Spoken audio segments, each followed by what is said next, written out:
by the standards. And those people that are going nearer the vehicle, can you leave and give a distance? Okay. That said, COVID is for real. And COVID moves by wind.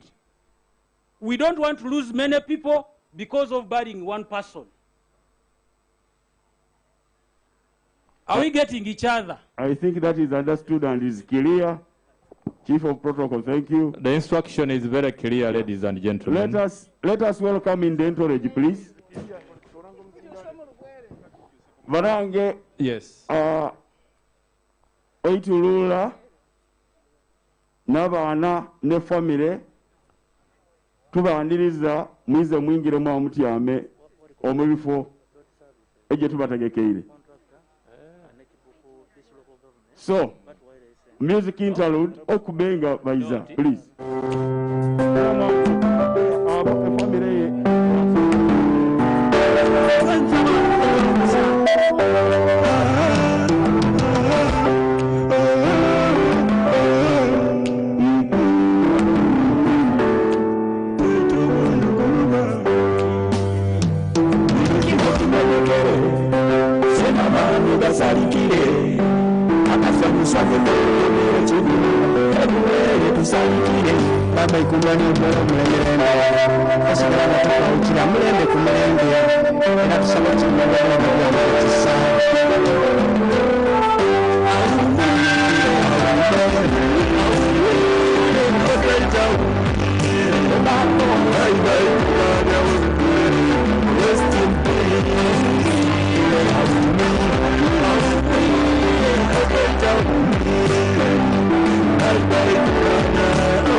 Waizanga bagwere ntako kubayiriramu omukole gavumenti etukobere nti tuteeka ogukola omukwegendereza n'olwekyo tusonyiwagane aba security bona bali ne kituufu tulina okulumwa kunene naye twikiririe embeera empyaka eriwo omuzeeyi tibamwikiririe okuyiza omu maiso gaiswe. Chairman LC1 please.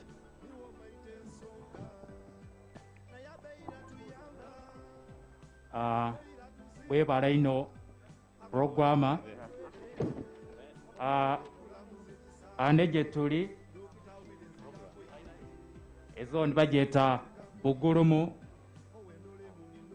omwigombo lya Kenkebo omwisaza lye Kabweri omu district ye Kibuku kantwala omukisa guno okwaniriza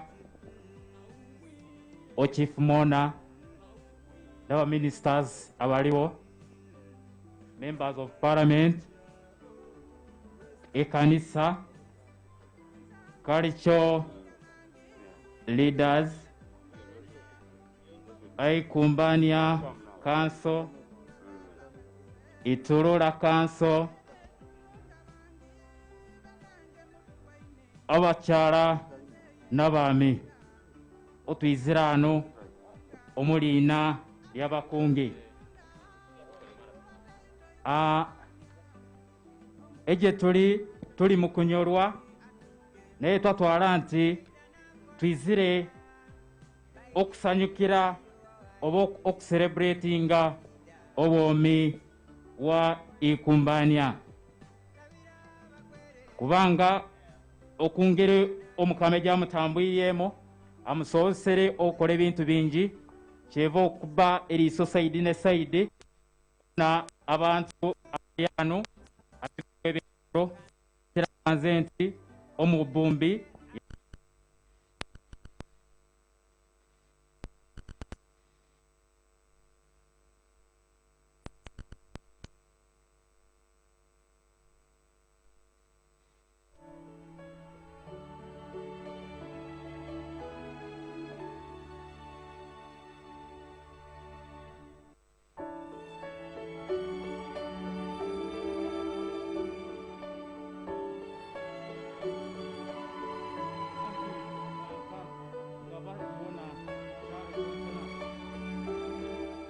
Kumbania abaratiro kwaniriza ano abageni ab'enjawulo okuza mu bitundu eby'enjawulo era ng'obayiza batuukira mu kifo kino kale natwala okweyanza n'okwebalya byonoona ebyayizirenga atukolera iswenga ezoni era nze ngo chairperson ono mutuuzi wange atwaliwireku bambi ery'eibongo linene naye egyo nteekateeka gya mu bombi ekinene kye tusobola okukoba okaa nti omukamu abatonda omuntu amuwalira ebiseera byamalawo oku nsi so kiyizanga ekyekango ne egyo niyo egiba enaku gye giyamugalira ku kyalo ekyensaba buli muntu egyazwire tubeebale eno mwebale otwirukirira kana kaseera kazibu mwebalire ddala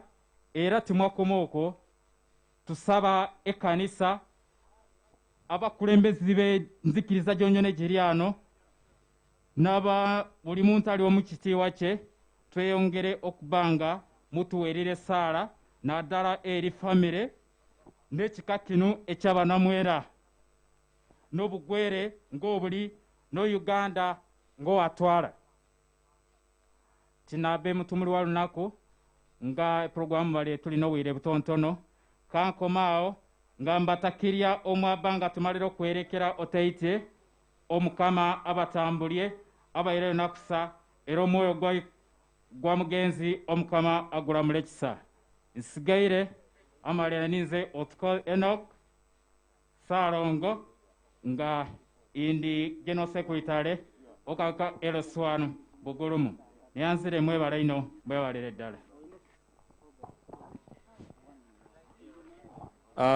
That has been Chairman LC1 and we have been patient with him. We are not sure we are going to be very patient again So uleya funako mkiso kuiza n'okutumula banange strictly. We have to end this function by 4. We are already behind the schedule.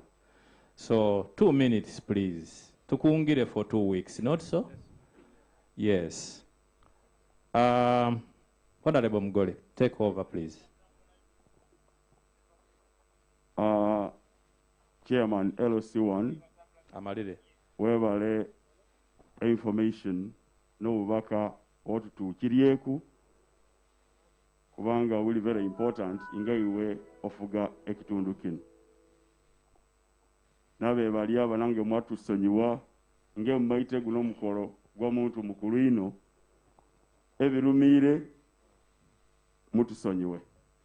Netaba kwiriyako o next speaker according to the program. Next speaker is the area member of parliament. I'm just incoming, but we still have the member of parliament. Yes. Who is Honorable Francis Gonansa. Tuksimire. You are most welcome. Tontono. Iyaba malire, we should chairperson LC5 Obekumpi, Honorable Kadiama.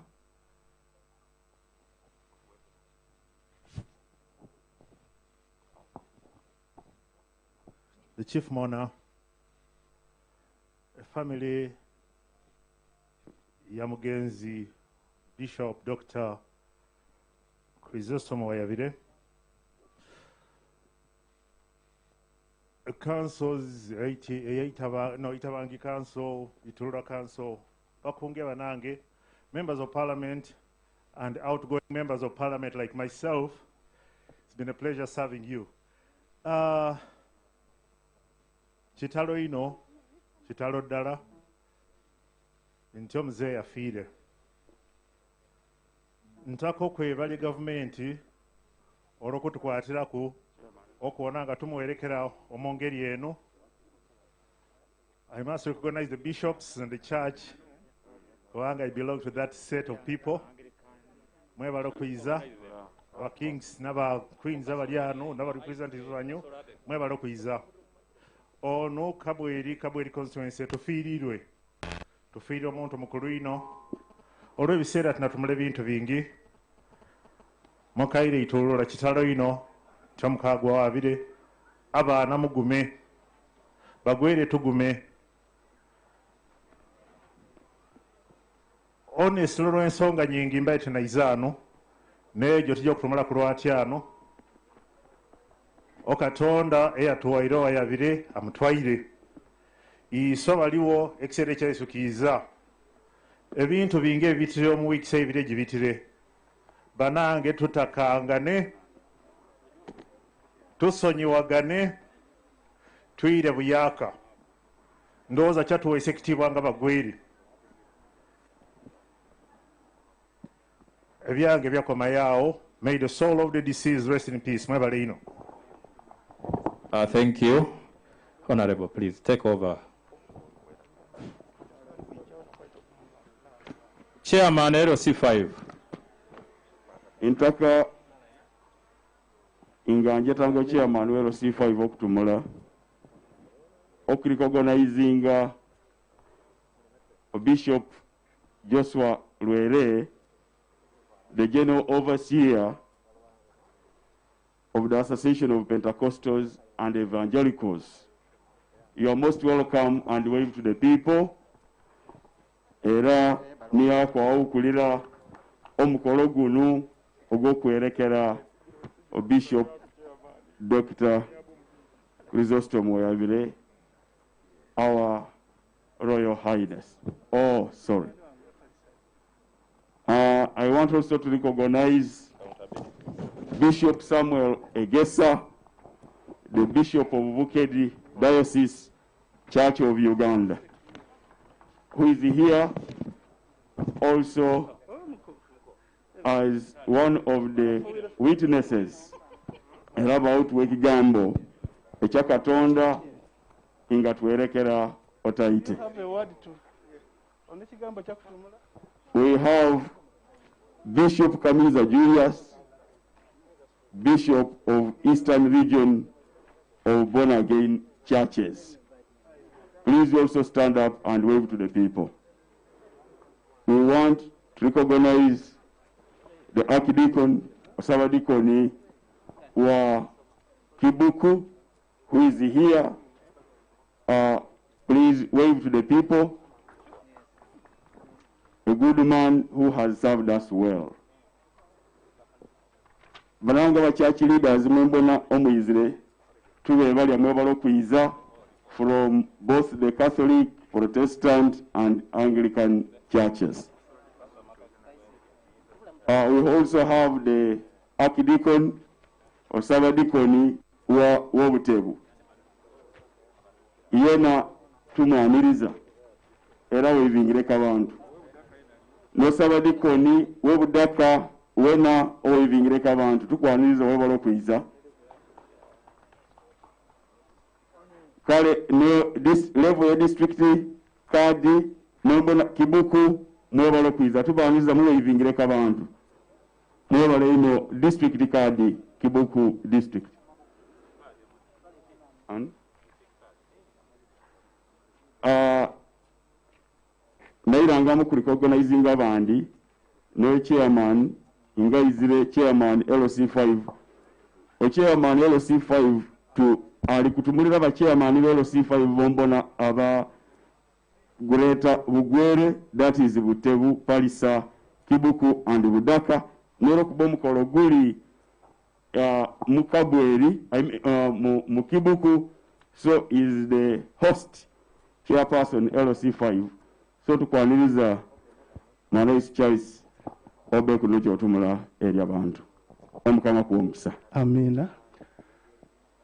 Eri omusasizo omukulu ayizira okubana iswe olunaku lwati abekubemberi bombona omungi w'egitali gimo abayizira okutweyunga ku okumbaga iya mukulu waiswe agalamirira akati waiswe bakitafe mu Katonda omukuyikirira kwona okutali kwenjawulo okuntaabe nga amenya abayizire okukubiriza embaga yamoiza okubaana b'ebugwere ababaire batake bugwere atabakubiriza b'ebugwere abekubemberi bombona omu government okuzula kimu okwero C1 paka okutuukira kimu okwero C zeginde giri engulu ba members of parliament muyikirire okisala kino kisala kigumu ekyokubana ebigambo byetutumula inga tulo mu kiseera ekifaanana kiti naye nga bayikiriza mwayikirira nitwala ekisala kino mwena mwena okuba bantu b'epalisa omukayire ab'ebudaka Butebu ne Kibuku anegituli olunaku lwatyano okubaaniriza omu kifo kino inga tuwaayo ekinandyetera accountability eya Bishop Dr.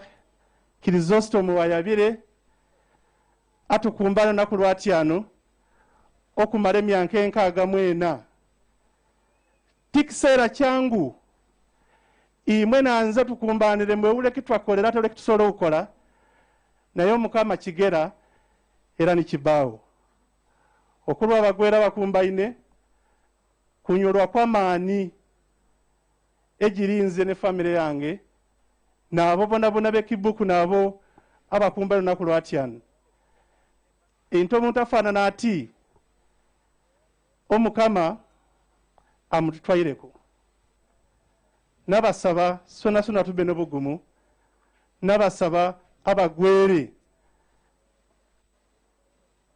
a national cultural anthem yesi abagwere berenge yemba etukoba ntona madavuga nabasaba abagwere tubatwemba olwembo olwo tulwembe n'obumaliriri n'okulutegeere kyetutegeeza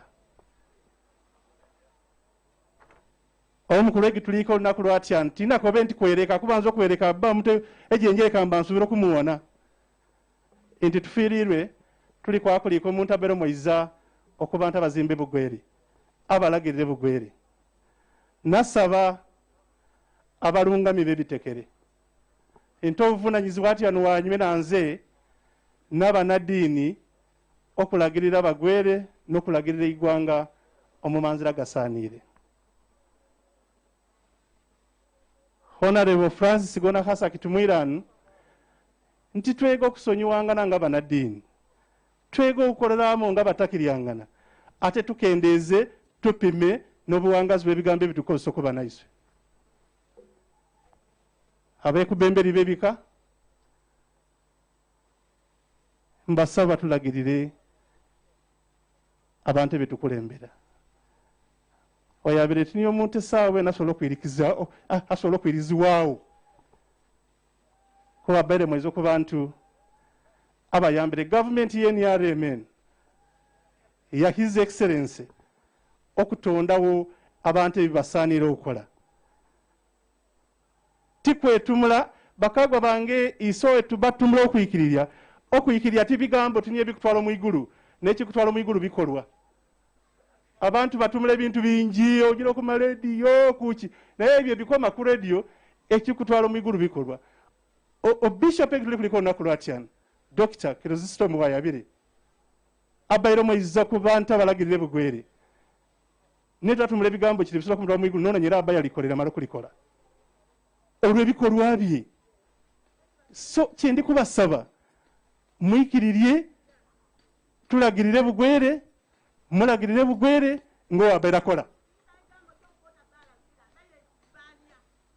mwikirirye tulagirire bugwere ng'owabeera lagirira our chief mona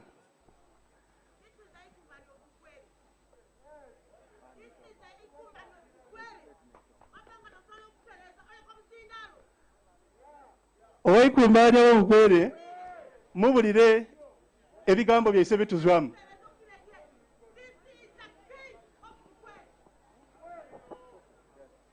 What is wrong with that?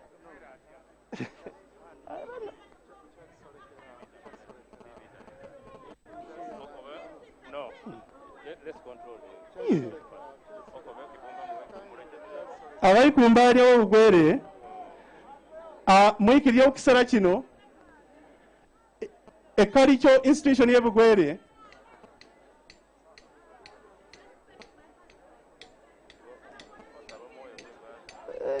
izankolere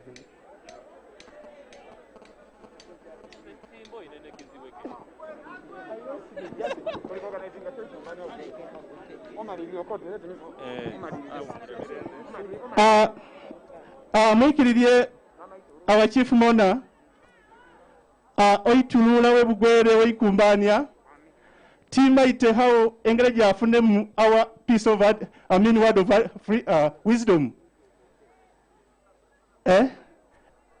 baba oikirirye indicognizinga aba chairpersons bero C5 okuza mu Eastern no mu Great Parisa abayizira okubamu na iswe okisala kino mwikirirye omukulu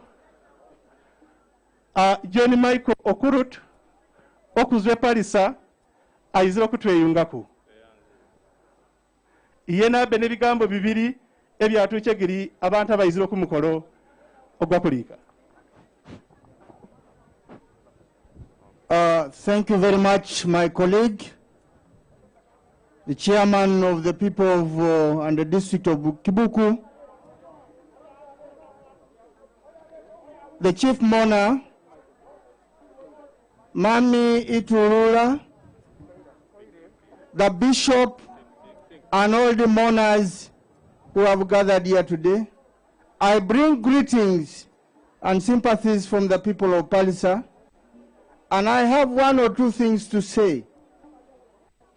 That His Highness, the King of Ugweri, was a very great man.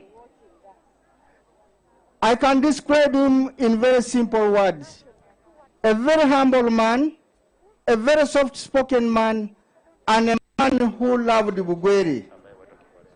I want to give as a piece of advice to my people, my in-laws, the Bugwere. The king of Bugwere is a recognized king, and that is why you can see the state involved.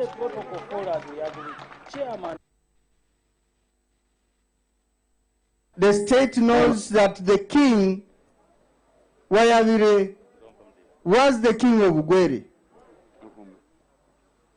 Advice I give is that a king is a symbol of unity. A king is a voice of the people.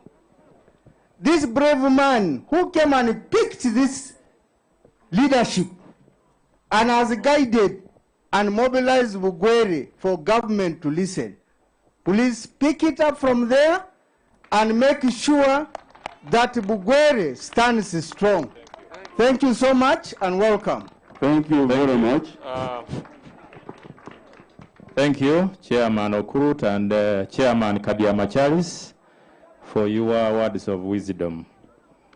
Ladies and gentlemen, maybe just to give some clarification, this function is being relayed live on many radios and televisions. So I want to suggest that we try to be very, very, very, very careful with any action we take. We don't want to be taken anybody right as a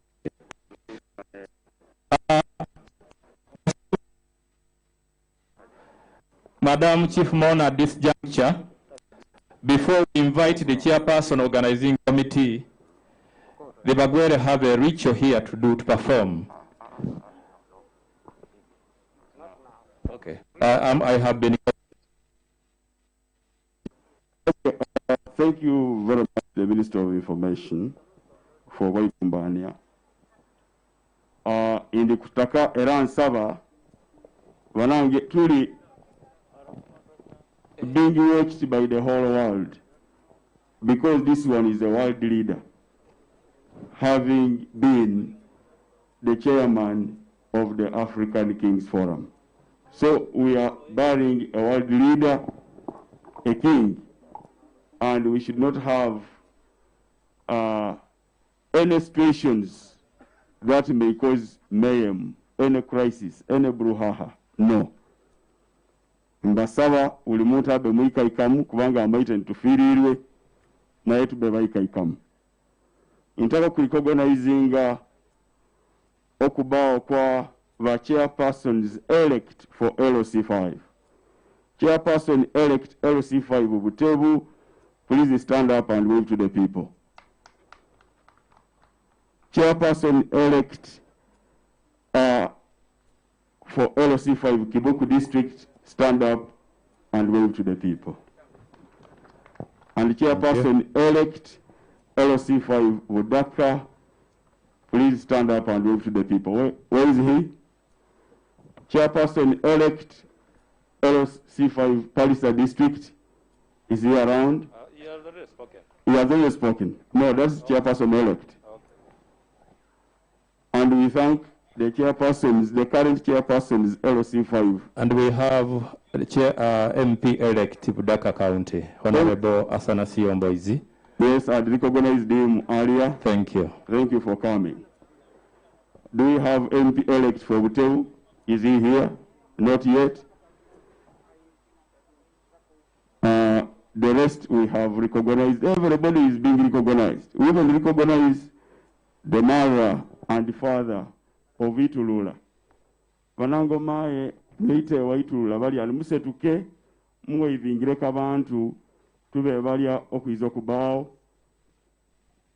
Oiteye no mae wakingi wo Bugwere n'abakoberanto mama wa Iswe mulwaire era ali hospitalized ali mwidwaliro Mbale tasoyiro kubawo ku mukolo guno nga twerekera omutane ne aba baba uli baba jali mwemerere kumuwa ivingireka abantu banange abayitaye bayikumbania mwemerere mu weyivingireko abantu muli yaina abayitaye bayikumbania mwebala okwiza era tuli organizinga no voice mulungami aliwo omukitebe kya mulungami wabanamwera osetuke oweyivingireko abantu webaleta ite okwiza okubaawo. As you speak, Honorable Robert Kasoro, Member of Parliament, Iki County, arrives. And we recognize his arrival and presence. Thank you. MPs tujaime izuli edi. Honorable Master of Ceremony, yes. Tutoreo unuyinzo kulete viziu. Yeah. We have a message from Kibuku District with a contribution of 0.6. Yes. We also have a condolence message from Centenary Bank with a condolence fee of 300,000 shillings. That one I received the cash. Yeah. And then we also have to recognize a message from Honorable Ferry Kabanda, Chairperson, Old Persons Council, Budaka District. So far, we will be reading others as they come. We thank you all for your condolences and condolence messages we mentioned here, and we received also a condolence of 3 million shillings from Honorable Pamela Kamugo, MP, Budaka, woman MP, Budaka District. Thank you very much. We have a condolence message from Dr. Stephen R. in United Kingdom, in the US. He's online. It is quite a long message, so I can't read it all, but it is addressed, of course, to the office of the Prime Minister. Abaira kolagana inono mugenzi era moizo ku bantu ababaire abayikirira okuleta a projects omu Bugwere. We also have a message from Bugwere Elders Forum, which is very long, signed by Ruzige Rigori Yoswa Nogwanyi Kigosa George, General Secretary. Thank you. We recognize the arrival of the district Kadi Budaka district. You are most welcome. Era tukwanirizire. I would like now vanango mkolutule ugusambya speed kubanga guli ku. This is an official function, so twako aba speed.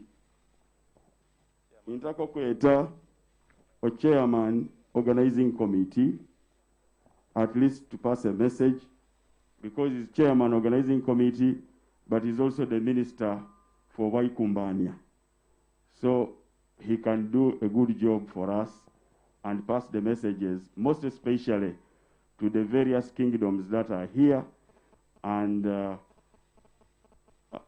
how we have worked to reach this day. And I allay your fears, he will not take long. You will prove me right.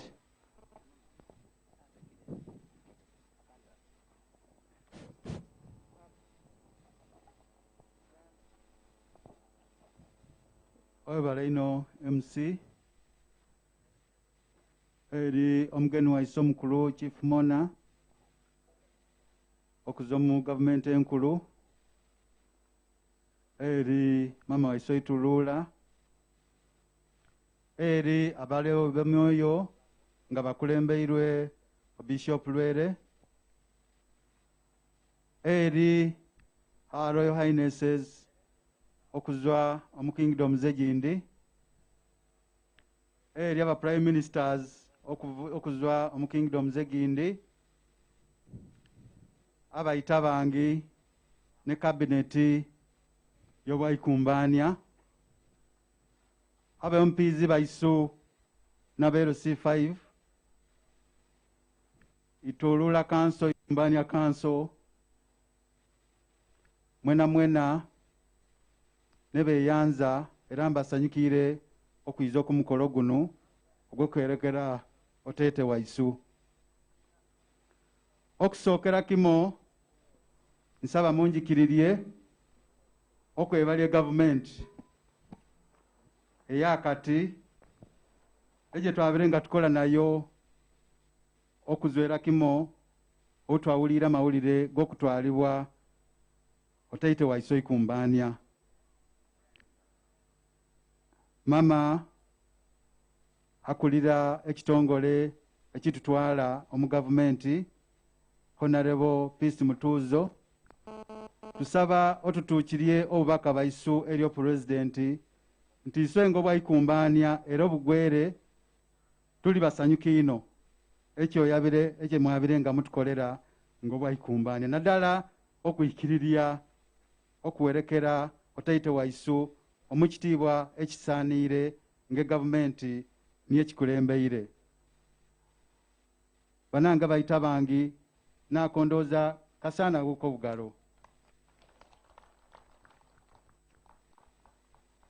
Okuzwa ng'otwafunire obubaka wakutoolebwako omukama waisu twategeezere gavumenti era neikiriria okuwerekera otaite waisu omukitiibwa ekyemuli kuwonamu esaawa eno ng'ebiri kukolebwa tinabiire mu kubanga babire babakobera. Kitiibwa kyamaani yairenga aliwo abagezireko kulwanisya tikyaba kityo naye nsaba nga bagwere abayita bangi bugwere kalikiro kanso nsaba tusonyiwe omusiru abyala omusiru abawuwe. Ntako kwebalya abantu abo twabire nga tukola nabo okutegeka omukolo guno tikibaire kyangu kubanga nga omumaite okukola okutegeka omukolo nga guli mukulumwa naye ngate mwina okutuukiriria ebyo ebisaaniire. Bayita bangi ne bebalya ne kabineti y'obwaikumbania mwebale ino mwebalire okukoleramo. Eri aba MP baisu no Minister waisu omoiza wa local government, state for local government, tubebalya olw'okukoleramo n'entegeka egye mbaire mutwegaitaku okukola e Kampala. Eri abali obamyoyo mbasaba mwikiririe omungeri y'enjawulo nebalye Bishop Lwele. Lwaki? Kubanga omukutyamisya oikumbania waisu ngoita bangi wekika kyaba katiko kaba namwera niya kulembeire omukolo ogwo era nate saawa eno nga tuseebula omukama waisu okuza okunsi eno niye alikwawo okulembera omukolo ogwo. Sebo baba Bishop Lwere otakire ine bugwere oyabirenga olondoola ensonga gya bugwere tusaba totulekereraawo oyongere ng'olondoola ensonga gya bugwere tweyongere okufuna emirembe omu bugwere ng'otubaye tugifunire nga tulina oikumbania waisu Bishop John Chrystom Weyabire. Tinabe nebingi olw'akaseera tuyingire omu kiseera ekindi naye nsaba munjikiririe okwebalya obwakabaka obundi obuzwire enza bwa bugwere. Omu ngeri y'enjawulo nsaba bayita bangi ne kabineti y'obwaikumbania muneebalirye okuzwa omubaka Muswaga bw'ekooki kubanga babaire b'emikwano gyaisu ino era ino era ino.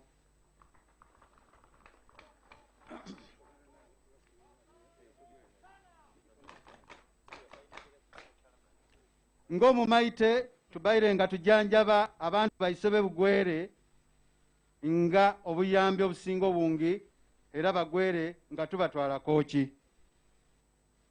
Ndowooza bayita bangi n'abaikumbania mukimaite ekyo.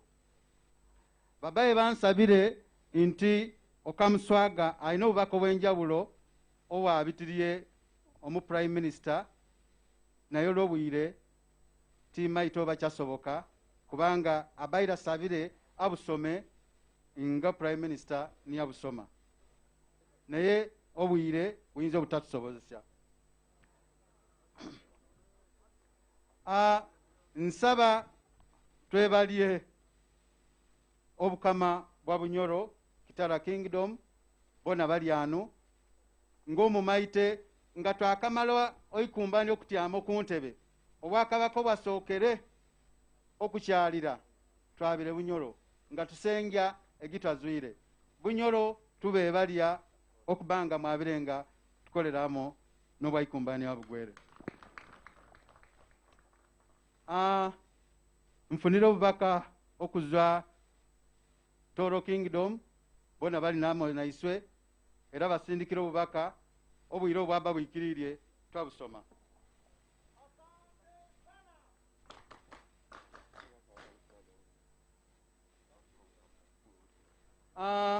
Anyerawo mwikiririe twebalye obwakabaka obutuliraine nga niyo muli obusoga bona bali ano nga bakulembeirwe omukyala Akiro akora sore Joan ominisita bw'ensonga jenza niyoyo.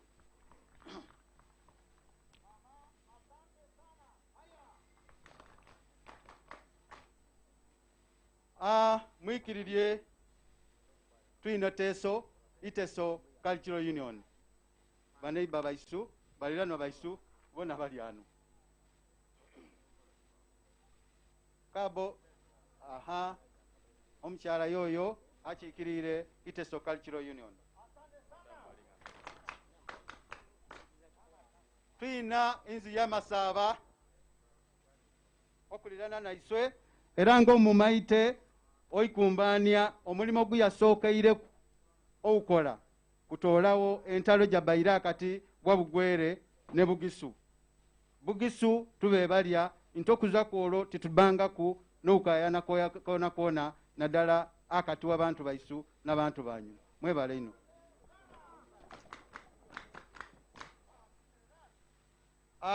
Mwikiririe okuza ebunyala etimu ezwire Bunyala ngekulemberwa okwini we Bunyala ogwe beta Kajejetwe nga iso tweta oitulula Kajejetwe yena ali ano. Mama osetuke oyemerere abantu bebugwere bakuoneku ngati neravire etimu ye kochera stiru ekulembeirwe omugo niyo itulula gwe Bugwere ediba mweta mugo yena tuli na yano okwini wogwa Kamuswaga.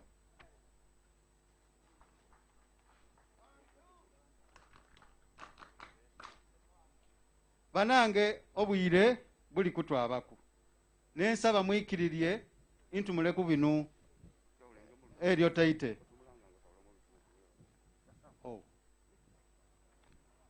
I'm sorry I went so much in Lugwere, but I wanted my people, the clan heads, the Itabangis, to hear what I was relaying to the people. Before I leave, allow me say this.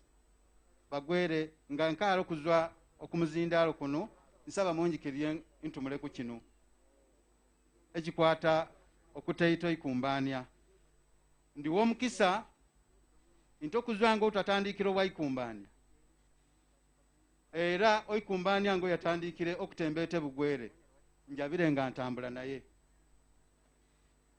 Ever since His Royal Highness sat on the throne, I've been with him from day one. I started as a deputy prime minister. I became a prime minister until about 3 months. And I've seen things in him. Zango tatandikira no ikumbania asokere kuba deputy prime minister. Rowa prime minister mbuzwire ena ekizireko enyuma eyo era amuwaine mu bino oikumbania mu ekyokubiri abaire mulwani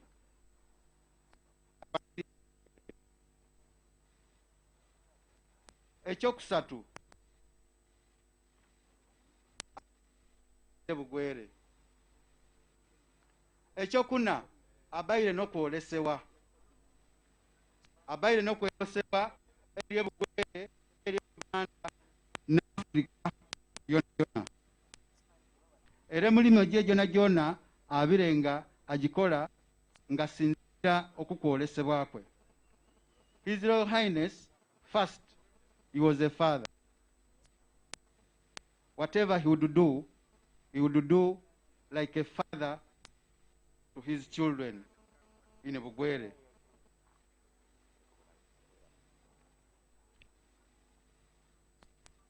Point number 2, he has been a fighter. He has fought for Bugwere. All you have seen that has been happening and struggle for Bugwere. 3,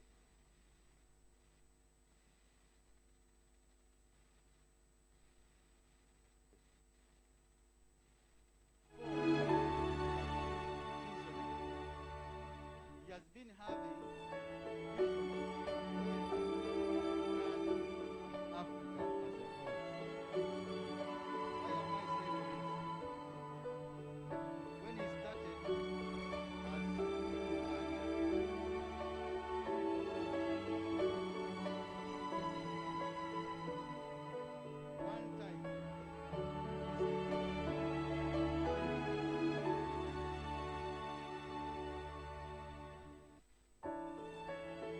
when he visited Ghana, he had a vision of having all traditional and cultural leaders under one unity.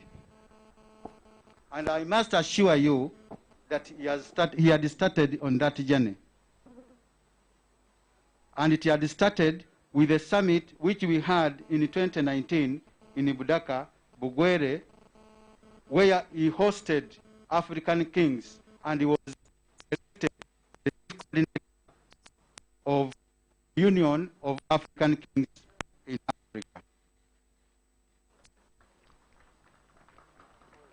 Not only that, at the time of his demise, he was the chairman of the Uganda Kings and Cultural Leaders Forum.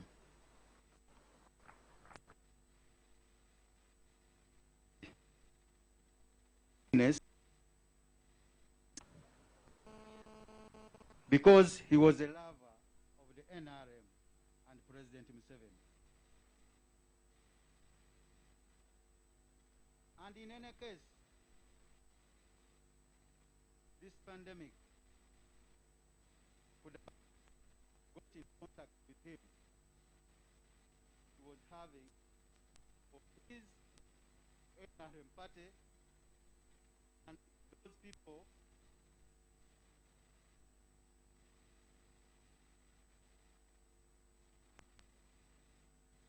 banange binje byensobola okutumula okuyikumbanya.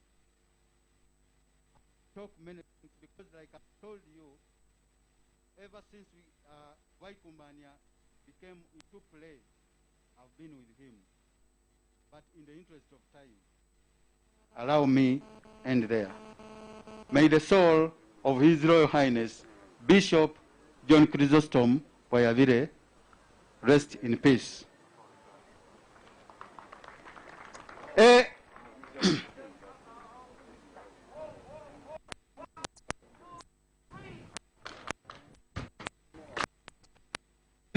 Abaita bangi n'abagwere mwena mbasaba tusigale nga tuli wamu tubaizamu enjawukana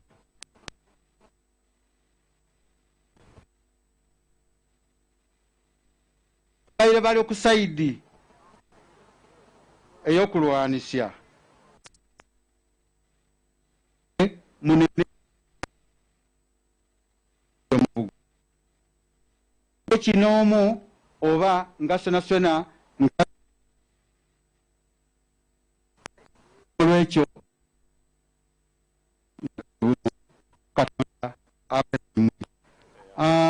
MC okyaba kisobokere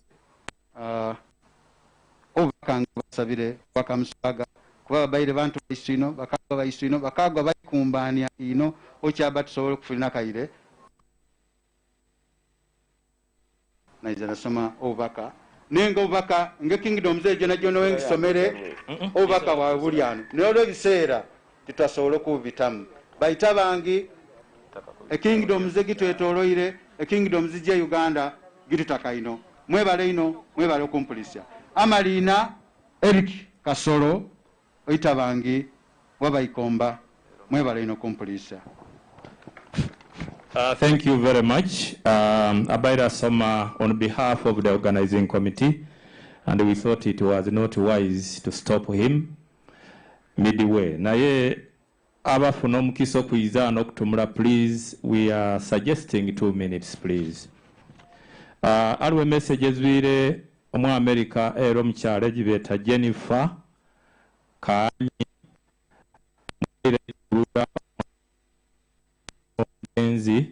and she happens to be my sister. Abairo wabo mu America atera okumusyoma n'aba ne batyamako ewuwe, and maybe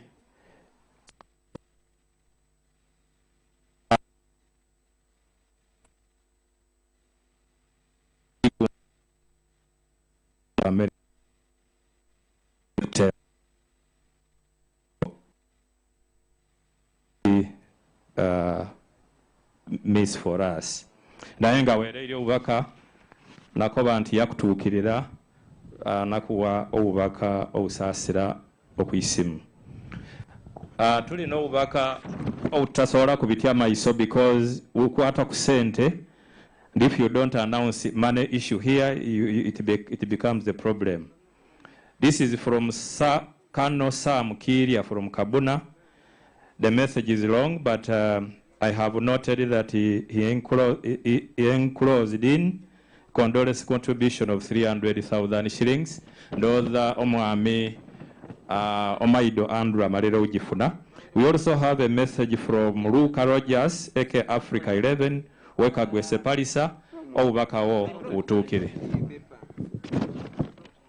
Let's proceed. Okay, thank you very much. I would like to recognize the entourage from Tiengadola who are here. You are most welcome, and please wave to the people.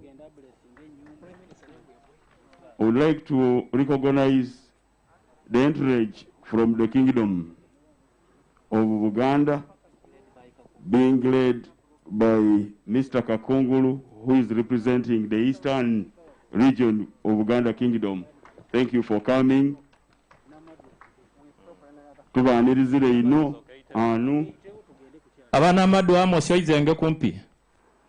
We'd like to recognize also Amos Wegombolia, MP elect, one of the MP elects for workers, who happens to be Dr. Vyakatonda. You are most welcome.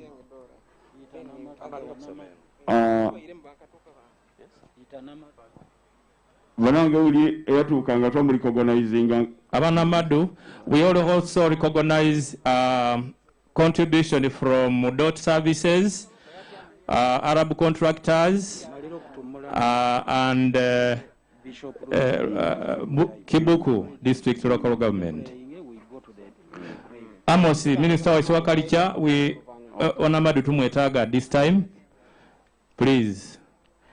We have a delegation from Tieng Adola, Tororo, led by Right Honorable Prime Minister Richard Joseph Obo. Would you please stand up for recognition? Thank you very much. Thank you so much.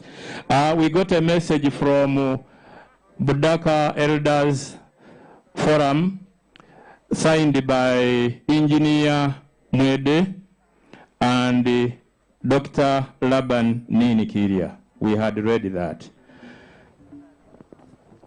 So, thank you all those companies and organizations that have given us a contribution towards the funeral of our great king. We are going, the next item on the agenda is supposed to be the Prime Minister of Weyikumbani of Bugwere. But before he comes, we have a set program, this being an official function. There is a special way the cultural leaders mourn their fallen king. We are going to request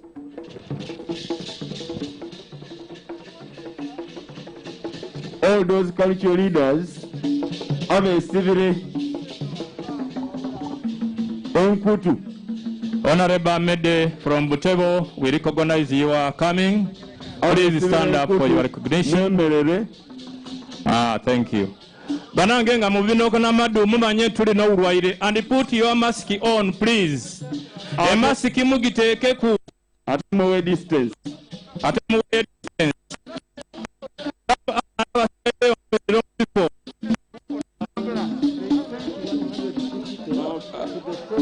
Madam Chief Mona,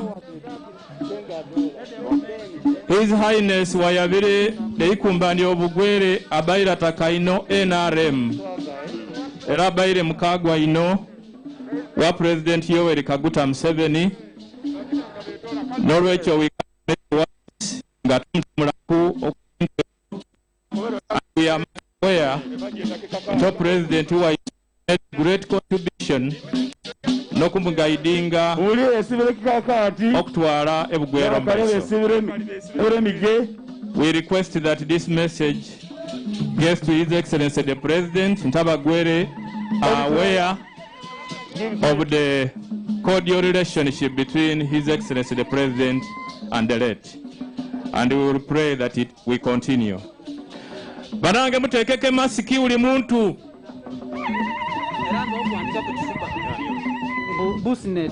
Busnet tufunire a condolence yanyu ya mtwalo. Thank you very much. Bugwere Students Network.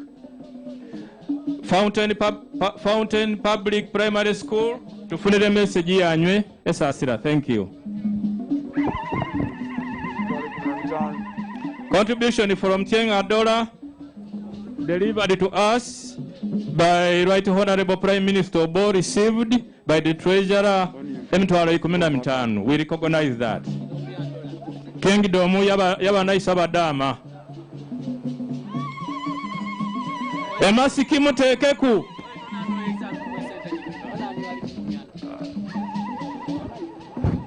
Mwalimu ida Android engeno sio mesentano.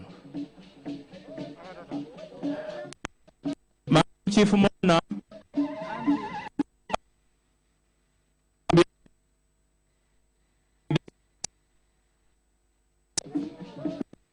so we beg that you bear with us. This is the first king of Bugwere. Oyo niyo namadu banange. Eiro mcharo Honorable Pamela ya binanga ino namadu oyo. Mwaite ntakali ye settinga. No Honorable Kasoro. Abo bantu ba namadu ino. We are blessed, they are all here. Naye olwa usonga ya ulwaire.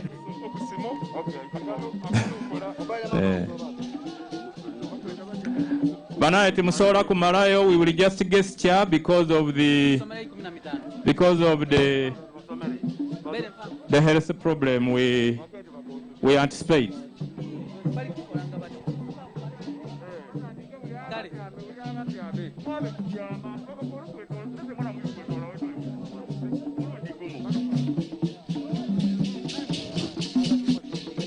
Okay. Meanwhile, kanuko na kaka vitengeo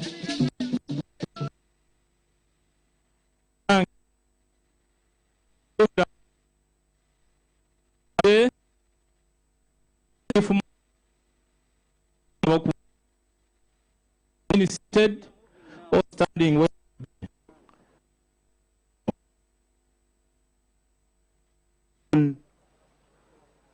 of the gun salute in honor of the king is going to take place now. And the people who are in the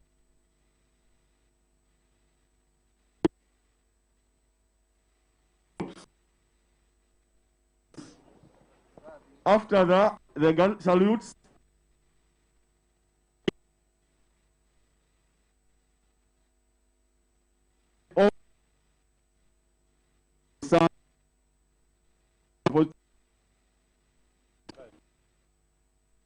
agreed. So Chief Mona, the family, you are all welcome. You are the only people who are supposed to go to the grave. I hand over now. I'm going to hand over to the police now. Tebakubira buli muntu ekyo kitiibwa ekinene ino omwekubemberi waiswe ikumbani ekyali kusuna. We want to thank government for honoring our king and accord him special an official burial. Twebali embuga olw'okuwa ekitiibwa oteite waiswe nesalawo kumuwa omukolo ogusaanire nga tumwereka.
Baba ikumbani ogwera omulembe basigala nga tukwawukira mulembe ku mulembe era tusaba kibumba omwega kulamuza kisa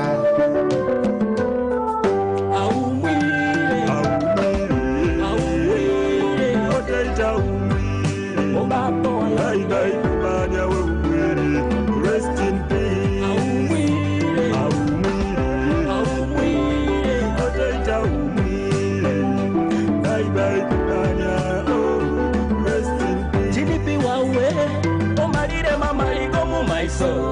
Osumutira karaso mugongo sena kolantia singai banjo na itoire natola ina natomubyaire abaire ngoteite wange abaire tatokolo mubanai katondo tufuire ebya mugaso ngokolere linki era sabo wawo oteito mubona bodeino sebikaire no hungaya mama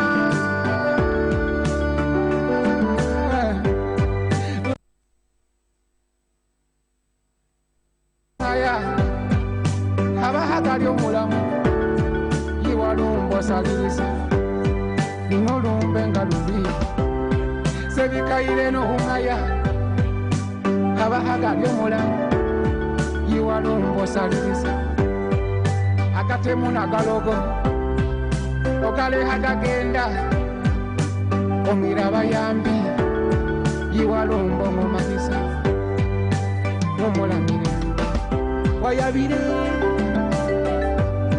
notulehire mafubira janya natubuse inna lillahi wa inna ilaihi rajiun Weyabire omwana w'abayoni nasikase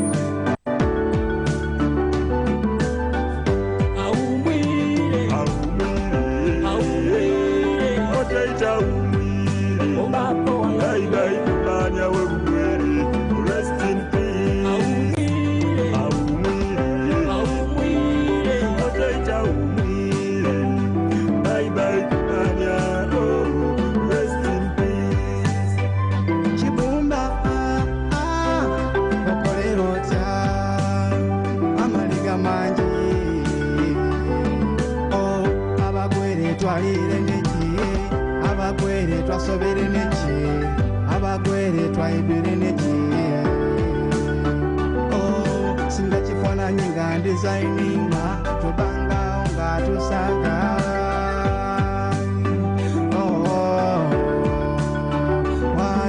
agenisaiza igogazoyala nayo nenunze gatonya toshapupinge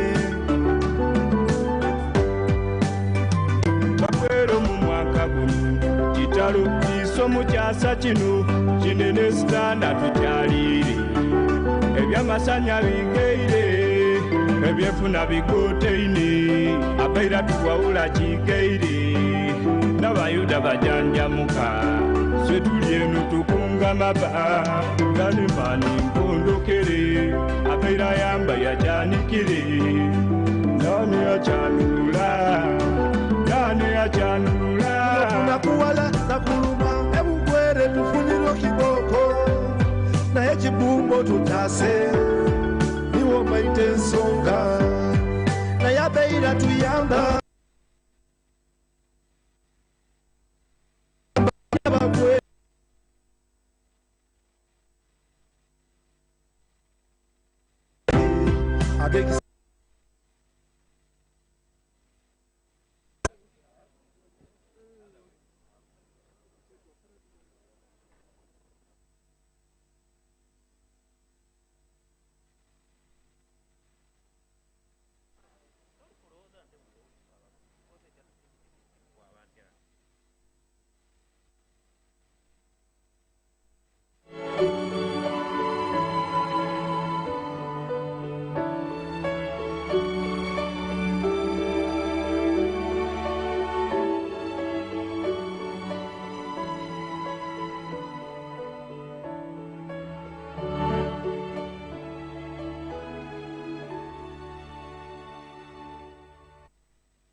The day the world stopped was the day we found where to go.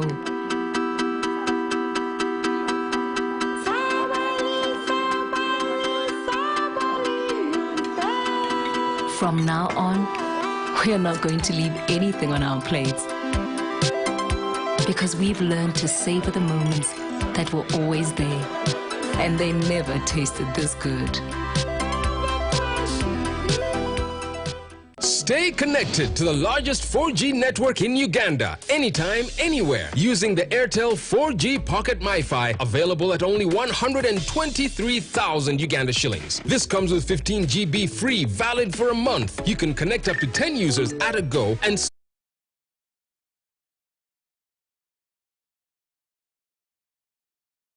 to activate.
Sira olw'okuzibwaako ikumbanya waiswe ne batuweereryayo emitwalo 5 okutuyamba ku muntegeka gy'okwerekera abanyole beefe mwebale nnyo gye Weyabire bawayire Iromaido Andrew tigibitiire wange eno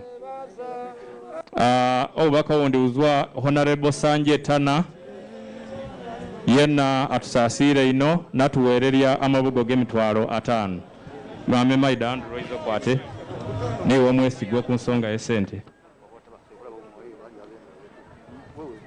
tiimu yaseehuluba nange mwemerere ku abantu babawone bamanye nti muyizire mwebale nnyo hujja bashefwe aboniyo abagwere bayise bagoteire saideri bayirire ika mwebale ino ono bubaka kuza Butaleja Parliamentary Group bawandiikire omukaire n'ennyumba ya Bishop Weyabire nga batusaasira timbo ine makantu ni kako nditabawandiikire mdi maita maiso gasinga kuona sente gari 5 mwami Amosi nane izi gano wama enclose 500,000 alikumpiano asa iningire niyo Mutembuli Yusuf for all on behalf of Butaleja Parliamentary Group. Mwami Mutembuli olingano and we recognize his arrival, Honorable Mutembuli Yusuf Mutembuli Bunyole MP elect and also the MP elect present inquiry also yes. The MP elect Honorable Mutiwa for Bunyole alingena Otio. You are all welcome. Thank you. Okay.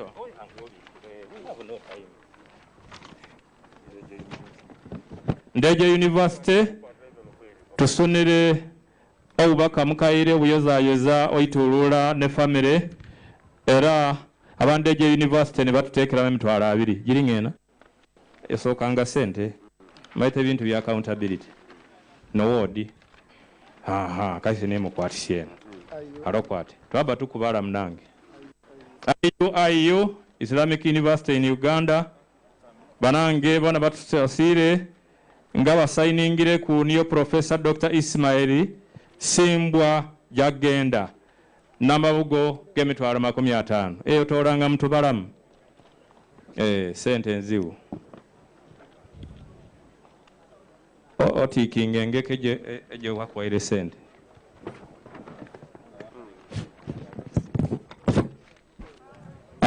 Ababaire banange nyona omuletero ubaka utusasira ne contribution zijanywe tube balya ino okibomba abayiririe ekyemusinga okutaka.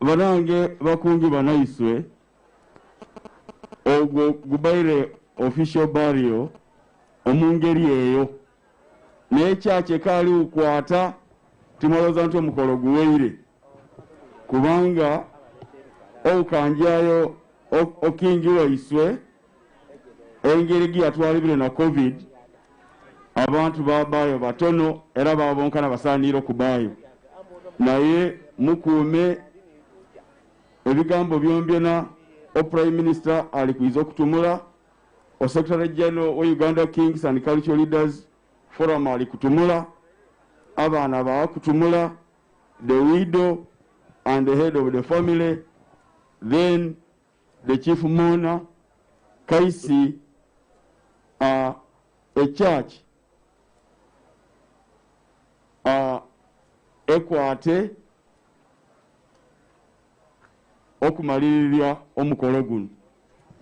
Twina n'okulya banange oitulula aitulwire era atusumbire emmere eriwo emala buli muntu alyana.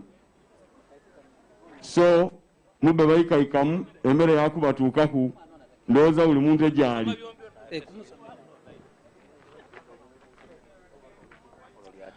We recognize Prime Minister Wasehuru Mwami Apollo Lyada ni yatuleteire emitwalo 50 emerere kuba muone. Prime Minister Wasehuru bademba bamuwusawusa. Yes. Abananga omugeni waiswe atuukire, so we proceed with our function.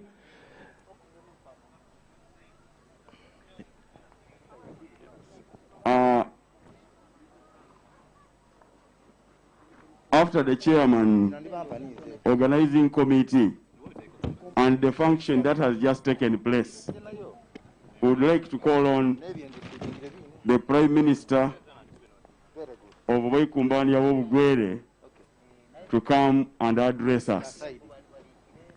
Please,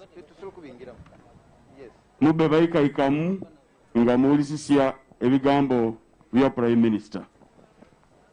We are also being mindful with the fact nti abantu bateeka okutambula okukangayala, so let us try to be as brief as possible.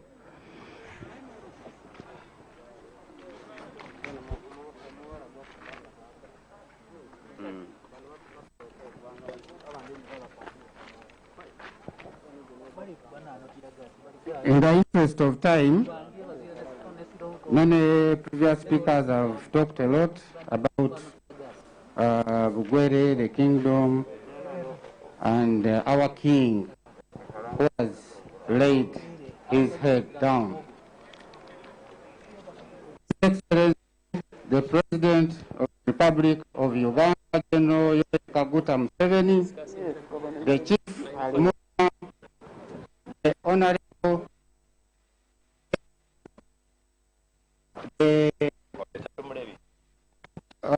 State Minister, Honorable Jennifer Namiyangu,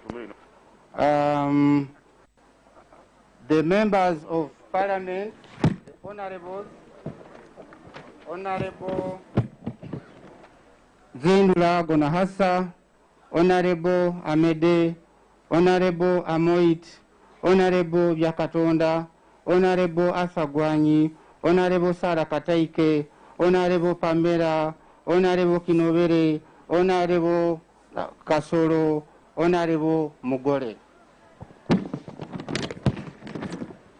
The LC5, the Queen of the Ikumbania Wabugwere, the visiting queens, the Queen from Unyara, headed by the Queen Kajejetwe, then the Queen from Kochi, the Omugo,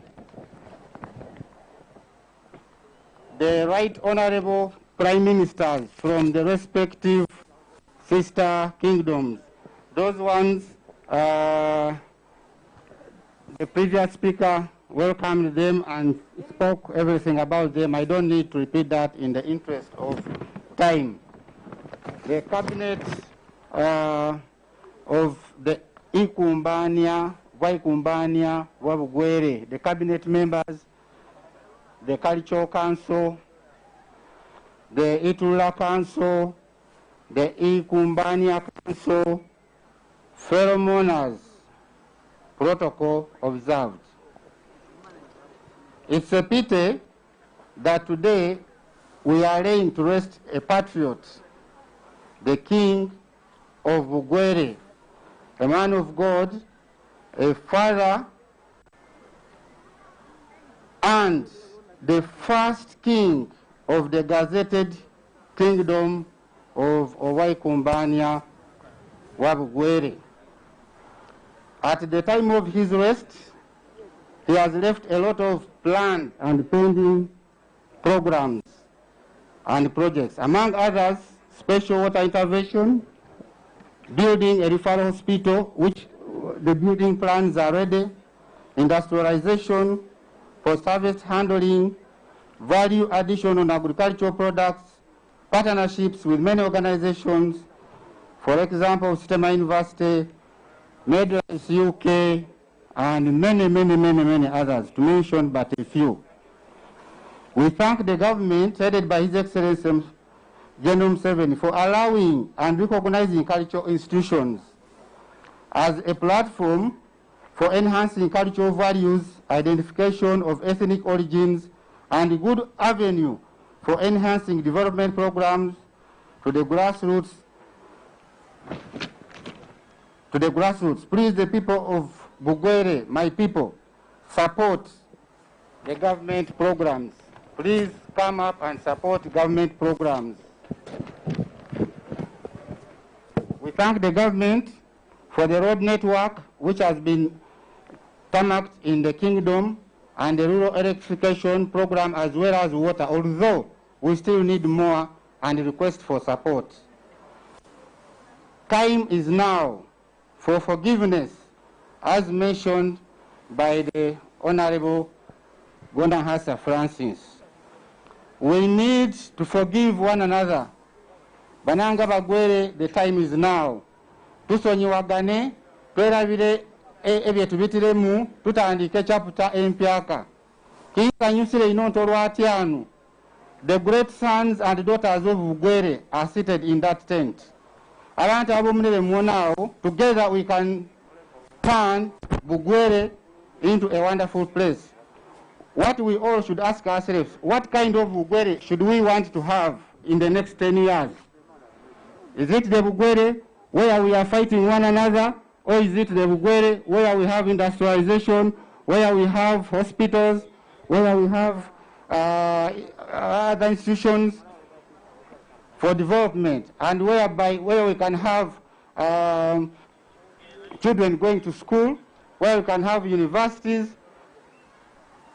So the choice is ours. We have the answer together. I thank very much all the great sons and daughters of Bugwere seated over there. Banange tusonyiwagane. So tunatumule bintu bingino ne cultural leaders mbasasire olw'okufiirwako omukulembeze waisu banange nga tukungubaga emirembe, tuleka okubagana, tuleka okwomba, tuleka okolabe nayo n'ebintu ebyayirya obugwere enyuma. Okufa okabaka tafa naye okuwumulya omutwe wakabaka wange kituwaire ebintu bibiri. Kituwaire entandikwa nti tulina okwaba mu maiso ne agenda egyalekere nga tukoleire. That's number 1. Then 2, obulwaire bwa COVID. That is a starting point so that we go to the new chapter of handling the bull by the horns. Wanga omulabe ali mu kigo alimu. Kale n'olwekyo tulina okulwanira kimu banange tugoberera amateeka gavumenti getuwa, tuzwale masiki tukyakyeta nti malala byonna nabo mu ngalo, tukola ebintu byonna ne gavumenti ebyekola niki ebyetukoba okuwona nti obulwaire obwo tukola niki tubulwanisya. So waliwo odokita twa minisita wa obwaikumbanya babugere wa pamphlet egyabire nga agabira abantu kuliko message ya COVID. That message was by Bishop the King of Bugwere nga kali mwomi. N'olwekyo nsaba nti omuntu afunye akapapula ako akakuume kabumu nyumba ye abenge nga kasoma ku buli lunaku kibbe ekyokuboneraku n'ekyokutwewukirya nti banange obulwaire buliwo. N'olwekyo twaba mu maiso n'omunayise byalekere nga okulogulaamu nasharinga ebintu ebyo n'abantu abo bonabona tuwone nti puroguramu egyo tugitwala omu maiso. N'olwekyo obugambo byange bitono, Chief Mona nkusaba otwale obubaka bwaisu ediro His Excellency the President omukomenta abantu bebugwere tumutaka era tumusupportinga, and we are grateful for all the support that he has given us, but please we want more. Thank you very much. Thank you very much. Banango oyo niye Prime Minister wa Bugwere. Abakulu b'ebika n'aba minister kade mukuba mu ngalo mwemerere mu receiving engazo wanu. Madam Chief Mona, we want to recognize before you Engineer Mwede, the proprietor of Bugwere FM.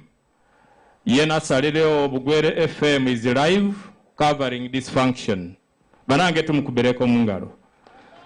And of course Big FM, radio ya Waikumbania, and the UBC.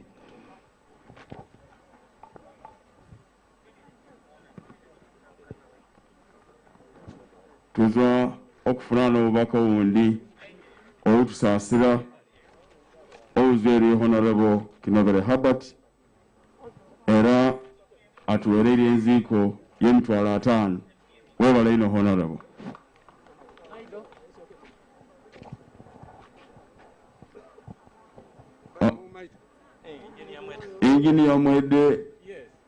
Engineer Mwede, maybe Oiza Maisanu, so that the Chief Mona can see you, is the proprietor of Bugwere FM, who has donated time to cover this function live. Webale engineer and our elder. Yes. Thank you very much.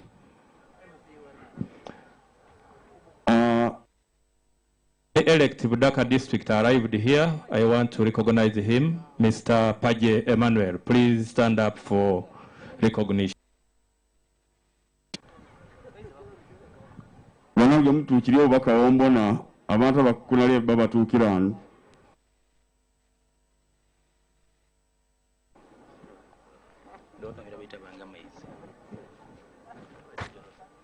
Yes, essaawa gino tutaka kweta Secretary General Uganda Kings and Cultural Leaders Forum abe n'obubaka owatuukya eri Bugwere. And just to remind him, we have allocated him strictly 4 minutes.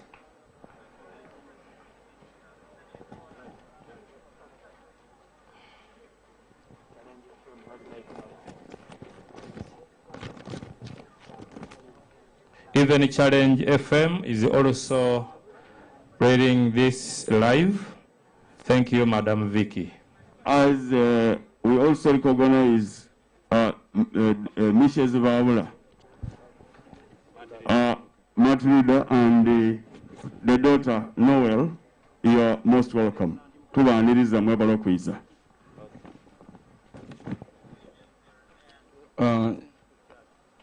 Dear Chief Mona, Honorable Peace Mutuzo,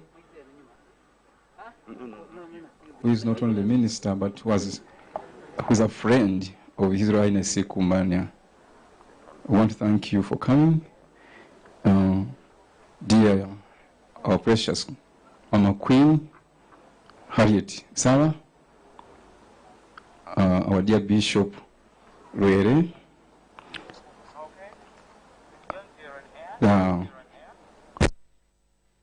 from and Bunyala, the right honorable prime ministers from the various kingdoms, delegations from all kingdoms, from Busoga, from Chinadola, from Teso, from Bunyoro, the precious Prince Geoffrey, Prince Robert, Prince Joshua, Prince Moses, and the princesses, my dear comrades, the first Secretary General of the Forum, First Deputy, Honorable Herbert Nsubuga, and the Second Deputy, Honorable Atohero Harriet, the Chairman of the Organizing Committee of this function, the Itabangiz of Bugwere, and all protocol observed.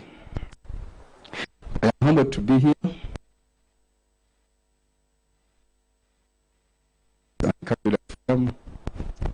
together with my colleagues here,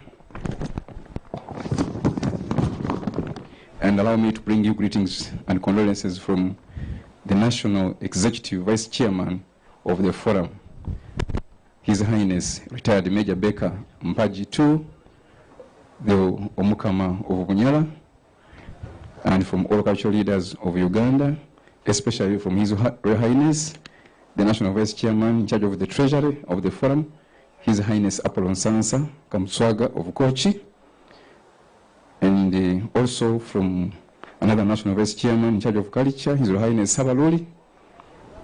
In a special way, I convey condolences from the four principal kingdoms Wakabaka wa Buganda, Owachabazinga wa Busoga, Obukama Wetoro, Obukama wa Bunyoro.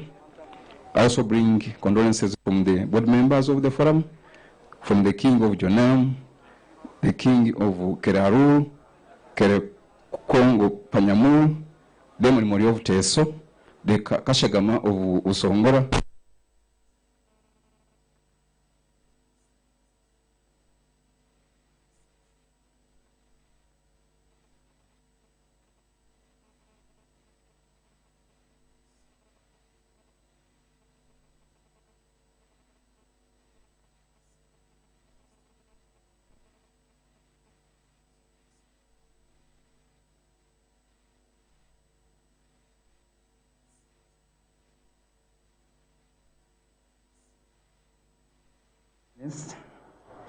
All his work, and we have lessons we have picked from that.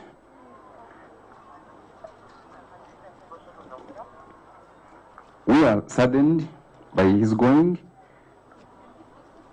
and we are still trying to figure out how to live with the situation. But I want to tell you that His Highness has left a footprint on the Great Commission of our Lord Jesus Christ, the Commission of the Gospel. He has left a footprint among the cultural leaders in Uganda, Africa, and globally.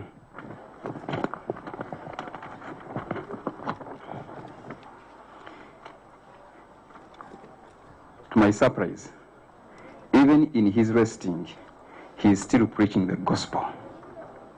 Even in his resting, he is still marketing Bugwere. So he's a man of honor. One thing I have learned, great leaders have special gifts, special talents, and special callings. And great leaders don't only bring maybe joy, but they bring also pain. just like most of you here, did bring pain during childbirth. So great leaders also cause pain. But that pain has joy in the end. And I want to thank His Royal Highness Ikumbanya. The way he has moved the Ugwere from a less known tribe to bring the tribe to the forefront. And that's a very, very powerful thing. He has done his job. Each one has his own race to run. And he has challenged us. I've also come to learn that it is not how long you live on earth, but what you do, the impact you create, the difference you make among people. So I want to thank him, wherever he is, that may God rest him in eternal peace. Let me quickly drive through His Royal Highness's achievements. At the time of his departure, or his passing on, he has been the interim chairman of the Africa Kings and Cultural Leaders Forum and the national chairman of the Uganda Kings and Cultural Leaders Forum, where I am the Secretary General and my two colleagues here. His Royal Highness had established a radio for Ugwere, which is a very big farmer. His Highness had mobilized his fellow kings to work together as a team because he saw that cultural leaders to transform Uganda. We can do all programs, all projects. They are very good, sound good. But one thing I have learned in all my travels around the world, it is very important for a nation to develop a clear cultural thought. Only a clear cultural thought can transform a community, a country, or a tribe. So it's how you are thinking, how you are processing your thoughts. And His Highness was very keen at this. And he chose to mobilize his colleagues, saying, let's work together as a team, let's develop systems, let's try to see how we build our people with a clear mindset to transform their own lives. And I want to salute him for that. As I wind up, I want to thank Mama Harriet, the Queen. You are an awesome lady. May God bless you for standing with His Highness amidst the many challenges, the many tribulations, the many I can't mention even here, but God bless you so much. May God comfort you and the children. I want to thank you, Prince Geoffrey, for being there from Zaive. So thank you so much. And many, I know the prince and all the princesses as well. I want to thank the minister for being there for His Highness. She has been there amidst every challenge and stood her ground. God bless you as well, and the team in the ministry. Commissioner Juliana, may God bless you as well, and your team. I want to thank the King, the Royal Highnesses of Kochi, of Saranyara, of Soga, all of you who have stood with him. May God bless you as well. The pastors that have stood with him. When I was joining His Highness, I was scared. I was this devout Christian, and I was, in my mind was, maybe cultural leaders are associated with the issues of Saranic rituals. So I was actually scared until he taught me and told me that tribes and languages was an initiative of God, not an initiative of Satan. And I want to thank Bishop Rere for starting that gospel. May God bless you as well. Finally, I want to thank the Itevanges who allowed me to work with His Highness Kumbanya as his technical advisor, his private secretary, and now recently when I was appointed Secretary General of the Forum. Thank you so much, the organizers. May God bless you. Thank you. Mukubireko mungalo. Tete banange. Eba wana ko waiswe batyo sona tunyunyulirwa. Tini icho banange. Weyabire ino.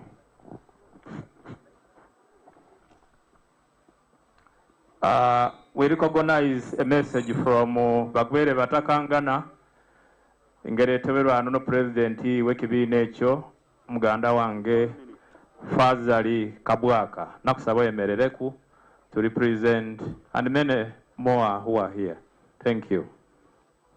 I would like to take this opportunity Tato kwebalya recognizing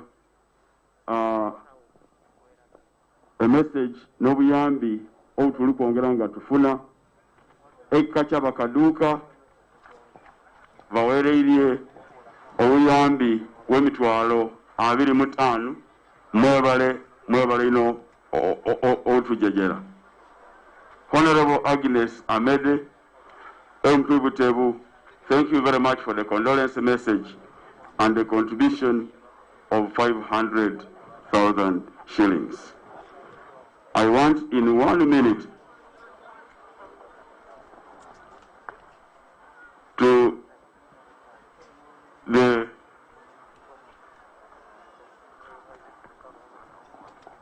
message from His Royal Highness, the Kamswaga of Kochi, shortly to be delivered in 1 minute by the Prime Minister, and who have been great friends with the King. You are welcome.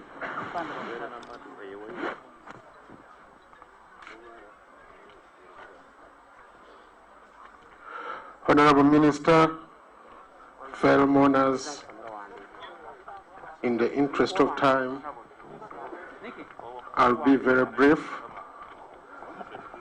On behalf of His Royal Highness, the Kamswaga of Kochi, on behalf of the Kochi community, on behalf of my cabinet, and on my own behalf, allow me to say one word about Ikumbania. I've known him for the last 6 years, but I found him to be a peaceful, loving, tolerant, and hardworking person. I think we should clap for him. He has worked so hard for the Bugwere community. As the Secretary General said, he has brought you on a map from a less known community to the top in Uganda. Amina, ingalo banangi. Because of time, I'll be restricted to the message written and to be delivered by me from His Royal Highness the Kamswaga of Kochi. Her Royal Highness Iturula, the royal family and the people of Bugwere Kingdom, this is a message of condolence. I have learned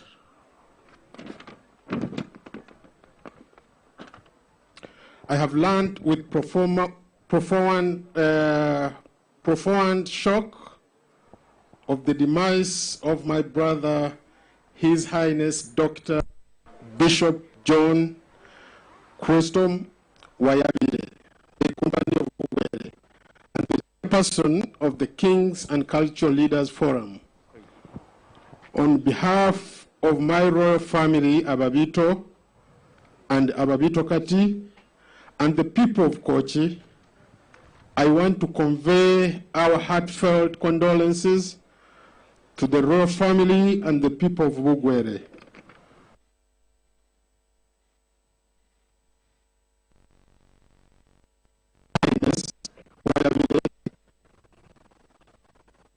Has not only wronged the people of Bugwere, but wronged the world. The late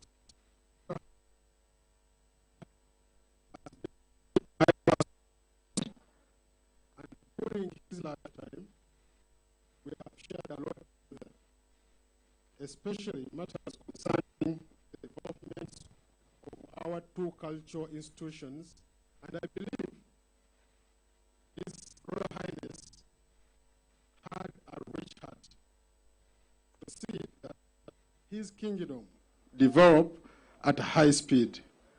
I believe we thank the Almighty God for the gift of His Highness, Dr. Bishop Jesse Weyabire, the person who committed himself to service or to serve the people of Bugwere and the world at large. We do has served faithfully. We thank him for that total commitment, and we glorify God for his dedicated service. We Highness Bishop believe that he has gone here. I'll continue to pray and work with the family and the people of Bugwere as it has been. May his soul rest in peace. His Royal Highness, the Kamswaga of Kochi Apollo Sansa Kabumbuli II. Thank you very much. Thank you. Madam Chief Mona, this kingdom has a partnership with the Wakochi, and we have been taking abantu baiswe yokubajanjabya, especially okubarongosa ogoita. So we want to be Kochi, we thank you, and we hope this will continue.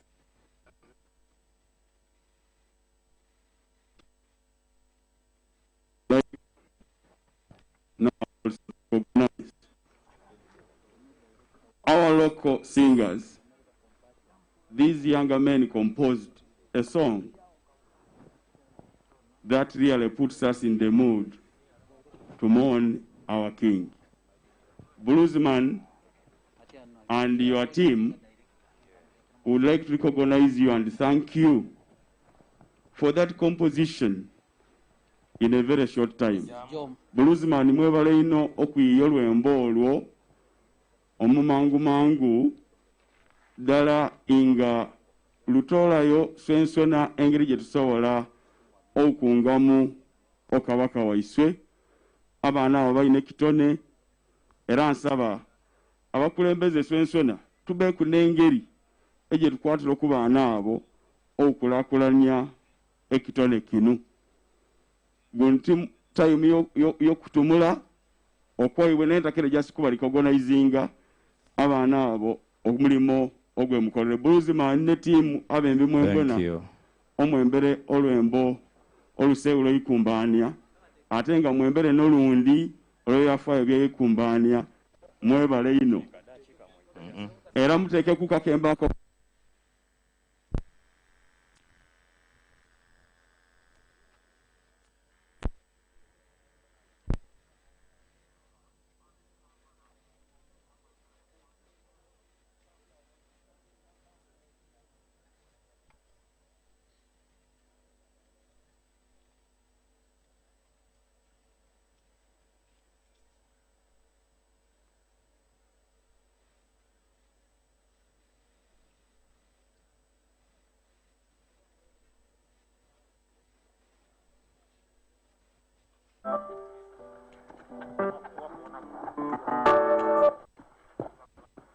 Thank you. As they come in, Madam Chief Mona,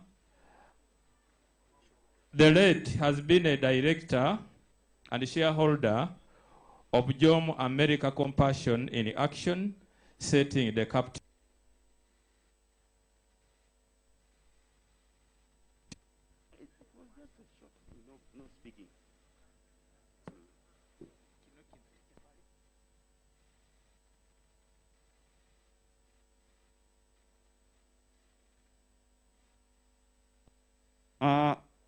Indoza be system mukomao because olwembo olumanyibirwe tutakire ku recognizing abaana banu abakolera olwembo olwo banange mukange mutyame.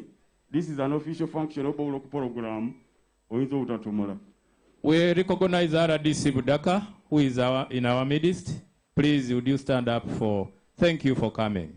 It's right there behind. RDC Budaka. RDC, make sure the Honorable Minister sees you, otherwise that will be insubordination.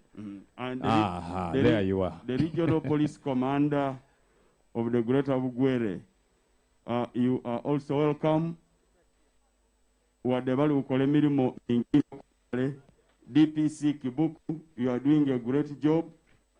We want to thank the host RDC, Mama Mwana Moisa, very special.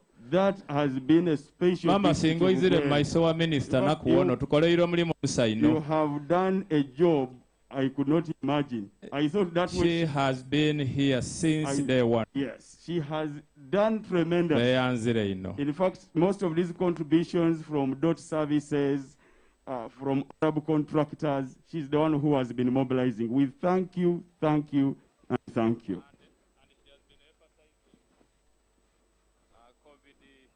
We would like to COVID principles. recognize and thank the Ministry of Gender and that of Finance and Plan and that of Finance for the meetings that we went through, for the barrier arrangements, and for your physical appearance. Special thanks to the Honorable Minister P.C. Mutuzo, Ruth, Idi Mayanja, Kabaye, Director Juliana, Chalimpa, Mugamba, and also the supporting kingdom since its gazetting.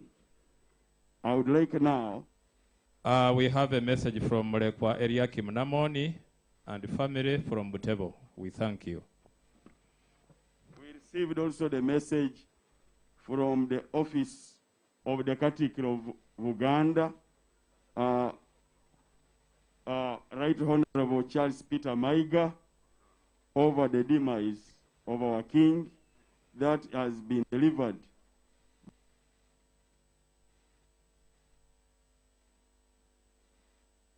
The Uganda looking for representative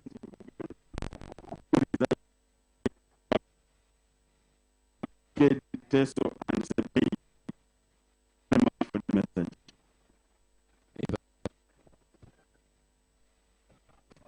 I would like now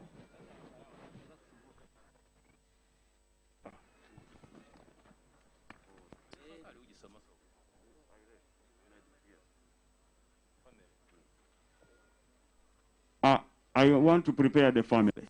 The next item on the agenda of service is children, the widow, and head of family. I would request that the representative of the children steps forward, and we have given 3 minutes, 3 minutes.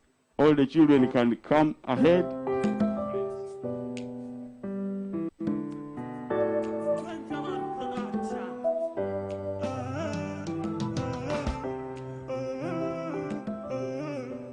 Pastor Reverend Mukenye and my OB Pastor Alina Rigotere. You are most welcome.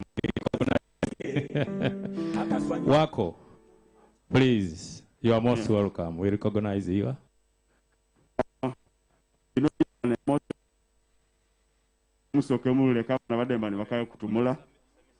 And yet we want them to speak.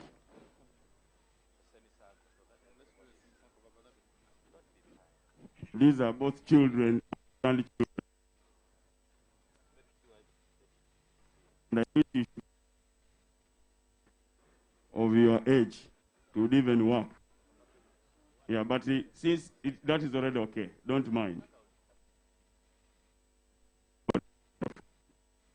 The family. Yeah, it is.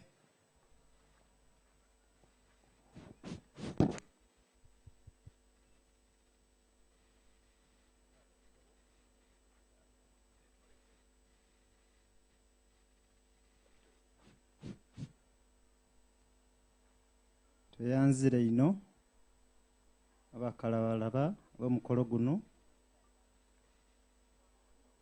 abakungi abanaisu tusiimire ino mwena mwena okwiza okwerekera odadi waisu muyizire muwungi mutusanyusa tuyiramu amaani tubairana ibanga liwanvu weeks kumpoti 2 ne buli lunaku mututakira okutaka nga muizaano mutuyira amaani odadi waisu abaire mu byaire w'abaana bangi abali biological no spiritual kale muwone namba banja basigaire edi olwa soap sigino egiriwo naye nga twandibaire bangi isonge family twakumisinga odadi waisu kubanga baira tutaka ino odadi niya baire nga tuwe kyo kuoneraku nga niyo muntu abaire n'emyaka gyeraku naye nga tusinga maani kale nga tuwa encourage eyo nga tube tukole kintu tulowooza tukole ddala oba nga weefeebya ate nowona nga omuzeeyi ali ukole kintu kino wena ofune courage n'okikola odadi abaire n'emirimu mingi ejja weikumbanya egy'ekyaki n'egy'efamire naye ageze eryeko okubalansinga obusobozi bw'obwona ng'otuuka okuweikumbanya oyinza okulowooza oba singa ani kukolayo eyo ate so nange efamire tuwona nga tatuweireko gaapu kadi moiza naaba nga tambwire abire enza kumpi on daily basis akuba isimu okucekinga abaana be bali batya ate nga akuba amasimu enza mumaite kiri costly naye buli lunaku aba atukubira almost an hour natumula na buli mwana ng'atako kuwona engeri gye mulimu kale iswe nga famire twakumisinga buzibu abaire nga tuteekeremu empisa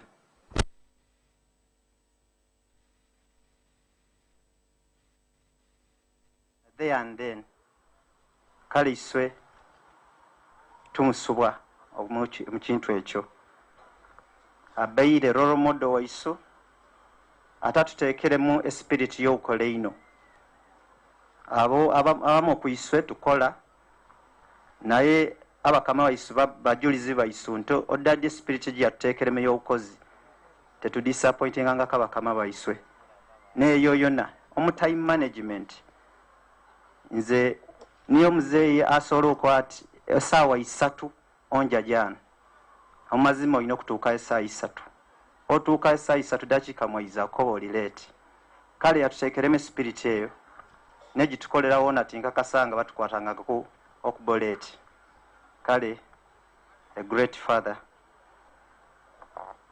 so tusaba okwebalya oba okupromisinga nti ebintu bingi bitusobola okutumula ku dadi mwena mukimaite naye olwawire oba tuwaire tusobola okutumula okuzwa essaawa eno paka wirugalya nga tetusobola okumalayo naiswe famire tusaba tuti twakusigala ne legacy ya muzeeyi waisu twasigala nga tukuuma ekitiibwa kye twasigala nga twewukirya obubaka wabaire nga tuwa nandi tumuswaza twasigala nga tuyirukanya ebintu byabaire akola okusigala eriina ly'okusigala nga ngulu twebalya aba political leaders mwena mubaire kati waisu tubaire munaku nyingi ne mwizire mutukyalire de Kampala mutukyalire Budaka mutukyalire anu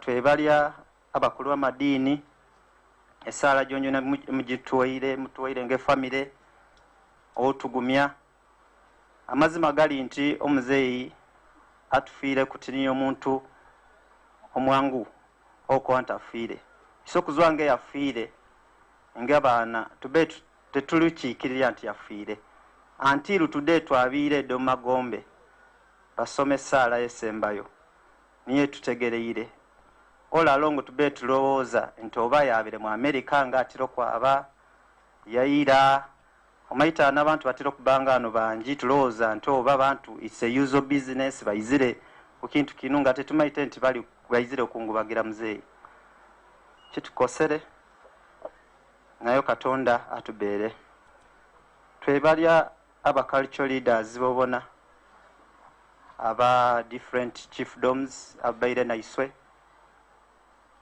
twebalya abayita bangi mu ngeri y'enjawulo eibanga lino lyona mutugumirye mubaire anu nga mutulabirira nga mutugumya mukole n'omuzeeyi n'omwoyo gumo tusuubira nti mwongere okutwala obugwere omu maiso omuzeeyi bigamba beta tumule bisuuke bisatu nga kale okutumula ku bugwere kale temwayica ekitiibwa ky'obugwere mukitambulire mu maiso mukitwale nga ku level ye gyeyalatakire kiri unfortunate nti abeera akaalo okavalinga waire halfway naye tusuubira nti abantu abandi basobola okutwala obugwere mu maiso iswe ng'abaana tutako kwebalya ekika ky'abakatiko kabanamwera amazima gali nti emu wiikisi gene ibiri kimaite nga iswe tuliisirieko n'abantu okutolako b'ekika munyambe mubankubirireko mu ngalo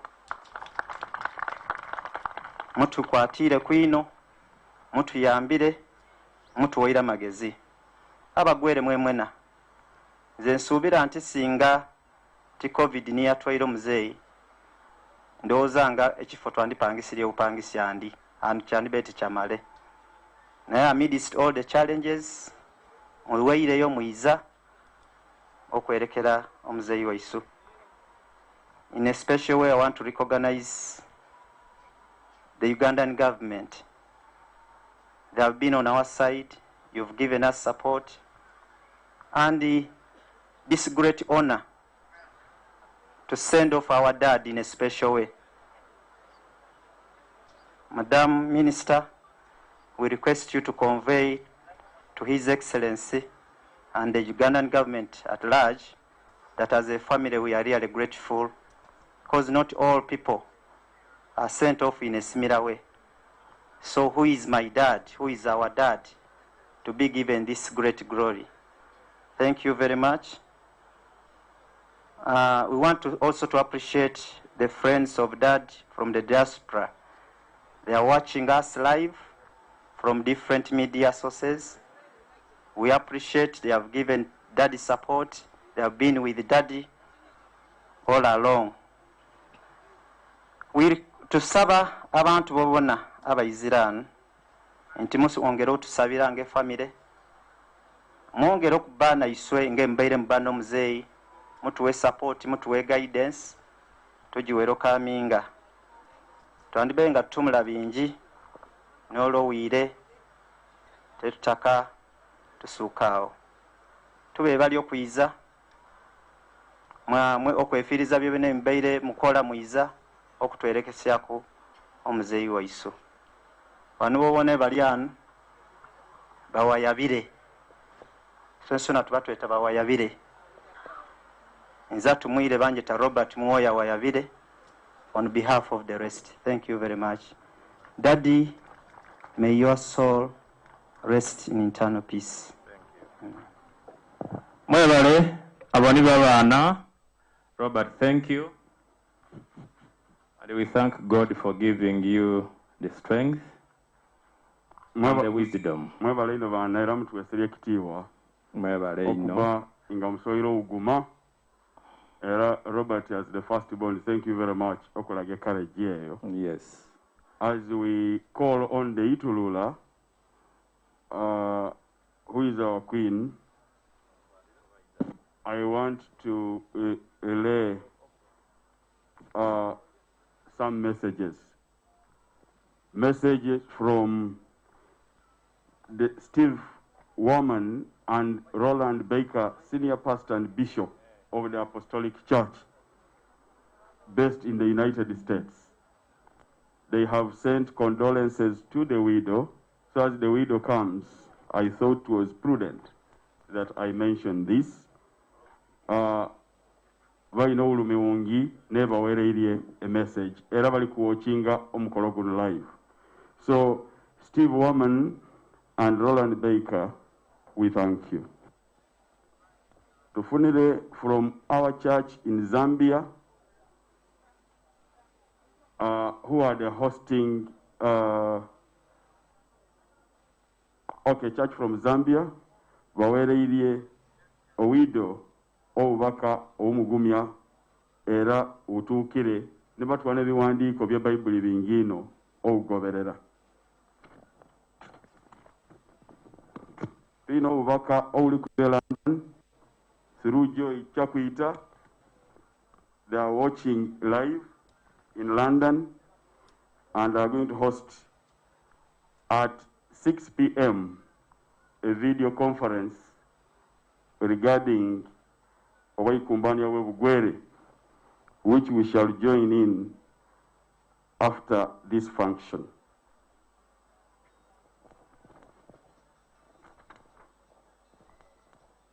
We know from Reverend William Marion Branham, outukire inga uyoza Owaikumbania era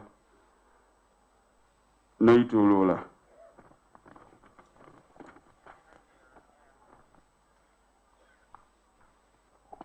Twina obubaka wundi ozwire from Brother Mutebi Fred Wasajja e German. Era bona bali kuwatchinga live. Okuba inga tasoweire. Okuba no king. Amanyekanisiri abagwere. Throughout the whole world. Era nao tutako kwebalia okutuka kwa mukagwa wa King Waiswe, Bishop Kiganda. Thank you very much for coming and wave to the people. You know, many things happen, but the demise of our king is something to worry about. However, in the face of God, for him, he has accomplished his work. So, Itulula, I don't know, you should speak from there, or you are coming here? Here? Yeah, because of the live stream. There? Okay. So, Itulula, please, Kusavira Ugumu, Oyolesere, Oize, Osugirie Kabantu,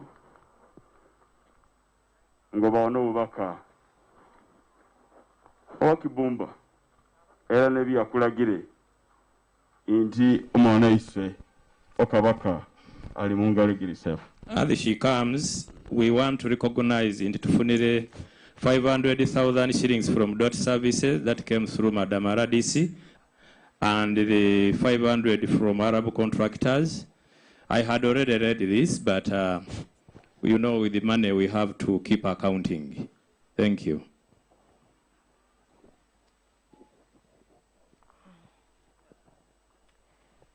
Mukama yebazwe. Eri abayikirira Mukama yebazwe. Kale eri abasiraamu assalamu alaikum.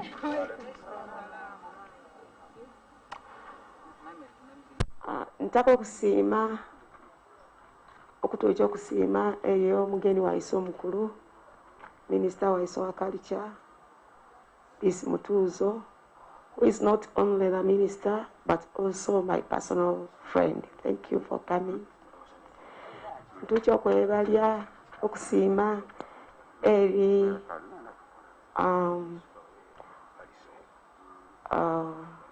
Juliana, my general commissioner, but also my personal friend. Ntibambereirewo takutuuka okusiima eri eggwanga lyaiswe neryo president waisu owa Uganda, President Museveni, nti atubereirewo.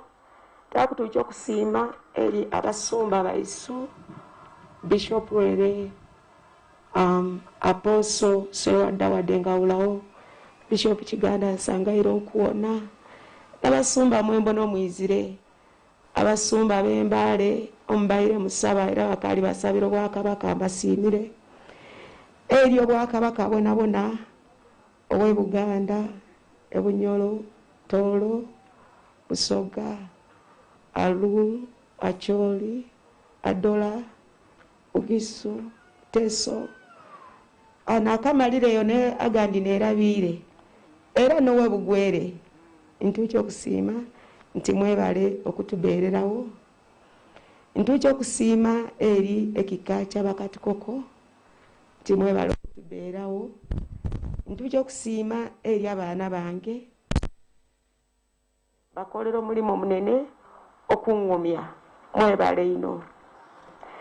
nga nkaali kutumula ebingi nsaba nyembere lwembo oibanga olwabaira singwa okutaka nga tayinza okwemerera okatuuti nga talwembereku ate namalira mwemwe namategeera makulu lwaki abaira singa okulwemba. Yesu kwe mwana buli lulimi lunakusinzanga. Yesu kwe mwana buli lulimi lunakusinzanga. Oh, Yesu kwe mwana buli lulimi lunakusinzanga. Yesu gwe mwana buli lulimi lunakusinzanga. Ni wewe Baba, ni wewe Yesu. Ni wewe Baba, ni wewe Baba. Ni wewe Baba, ni wewe Mungu. Ni wewe Baba, ni wewe Baba. Baba tizire eri niwe aletongo mi Baba tizire eri niwe aletongo mi Baba tizire eri niwe aletongo mi Baba tizire eri niwe aletongo mi. Ati sinfuna omukisa mufunze ninjemba jonje na isatu ngo abaira gitaka. Mukama yebazwe. Amina. Mukama yebazwe. Amina. Ndi anu celebrating owomi wa mukagwa wange, omusumba wange, bishop wange, okabaka wange, oitewa abana bange. Abaire nga okutaka kwali nanze timaite wanyu eyo naye mbakakaseula musaiza kuimwana tako mukaliyengo wange abaira ntaka ekyo bagwere bateko kuba bakimaite ntabaira ulajayinzo kwaba ngambulawo no mu America abataka abe nanze naye kyantwaire kuntiruma nabire naye mu America endaka kabana nga bato amawulire ganage Uganda basadakire bayitire barepingire ngo mama gantwaireko kutambula nindeka abana nga bato ngandoza nte nazo abasigaire bayinzo utakuuma nenga buli waba atakabe nanze kuimwe ula muntalagiro mukaliyo mukago ngo wange yandagire indati ngandeterako unyama omumpale tulye swenkani babiri nga bana tebaweine imwe yanyeizira muvera eyange ngeiza special mumpale so tinsubira ngeri omusaiza takano mukaliyengo wange wabaira ntaka owanga baira ntaka nti nebigambo byebere bikambwe jendi ngataka ino kunjegesya obukulembeze ngenge janjegesyamu yokambwe ate na mali lya ngandekere ngandi mukulembeze oyibanga ndegesere ngeri yokulembera mekanisa ndati yandekeire kanisa nango bantako sumbe kanisa eyo nenga atatako kuulira report okumanya ingisumba ntya ngeri kyejenji ko itemu so andekere nga nkolere mu mulipo niyo musaiza andagiro kutaka zani njikiri atakundagire bino nakasabira bana mawulete babi ataino wewawo nga bali koite embule kyo ukola ne balya omusumbe yangaitire abandi muri anu mwine empeta nenga je bikipuli nenze nempeta ngeri ku original jakuba kobere ensonga lwake eri ku original mwansonyuwa minister ensonyuwe nakolere kinte kiwulayo nena kikolererwa musumbe yangaitire tiyanjawulire nti eba malo utupimanze no ibange ne bazula ngo ibange ali positive wa covid nze tibampereire results ne bataka bamutwale kuyenkani nze nakyakanisirye nimba kanti no kwano ibange no kumujanjabya ne bankate mateeka ga covid tegayikiriri ekyo za nimba kanda mateeka ga Bible tegayikiriri ekyo musumba yalangaita yankobera to mububi no musa salo ikiririe nti yesebo ati anungo bubi wali wizire nga tenayikirire mu lujjudde lw'abantu.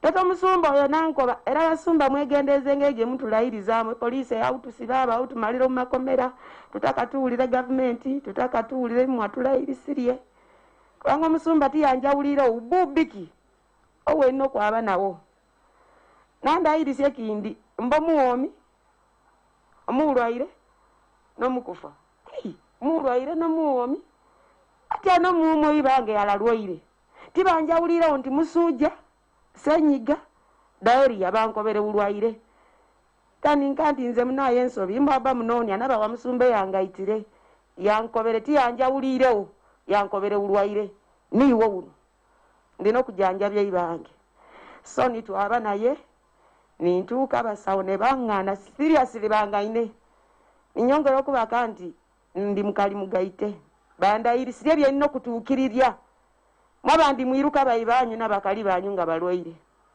ndi musanyuki nti nalwaire ibange ndi musanyuki ino nti natuukira mu idwaliro ne bandeetera emirundi 3 abasawo bateekereku ayi awonyere enyongereku nti Saara Harriet Weyabire nze ninze njikiriirye okufa covid yankwata ninze njikiriirye mmenyera amateeka g'abasawo bandawire ningana alo signing ni signing rairo gokubiri tatayiremo signing ni signing netugona olwo ne bayire izo tate madamu waganire muno tatayiremo tu signingireko ni signing okomya okutaka kwembaire nti akamoyi bange ntewule kiyinza okunjawukanya no Mr. Weyabire nabirayire nimbi kakasa era mbituukire ntokufa nyokutwawukanirye imbuulya imwe muli eyo naana alina okutaka ng'okwo obanga alwala ulwali diarrhea nokoba mbuti wooze ndooza muntegeire imutakire paka last ate nkaali imutaka mukama yebazwe but enatuukira mu idwaliro omu evening the second day ne bayire results nga I'm also positive timwairuka temwairuka because I now have the report and I'm negative. That's why ndikuwa kante mwairuka. Amina. Amina. Intukirya obuvunanyizibwa wange ngo mukali yenyeno waina okola. Oyibange nja kumusubwa nti abaire musaiza takaina okola. Ekyo ne wenda kitumula baana batumwire ba MP batumwire bintu byokubaka sayasa mazima ibanga batakaina okola. Akolere nti imbawe story nti yatandikire omumanda wononyero oyinza okuyikira ote yatandikire omumanda nga amaliririe nga kabaka abaire musaiza mukozi eyatandikire nga avuga motoka I salute you Bishop Kagalama emwoine kusinga setuka nawubira kuwubiri bantu timaito baliwo baabire Bishop Kagalama my husband abaire musaiza like favor Timwakati ntumula kuniye, nze mwali ntumula kune kantumule kuniye. But equally, I'm also favored. Ibanga be ne favor nti. Etwabire Kampala. Ibanga be muntataka bantu.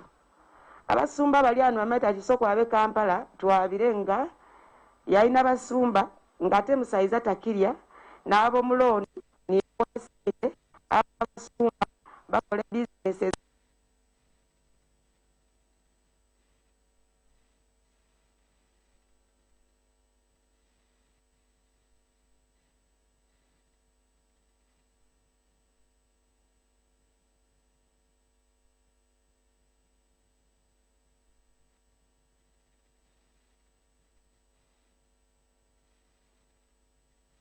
The day the world stopped was the day we found where to go.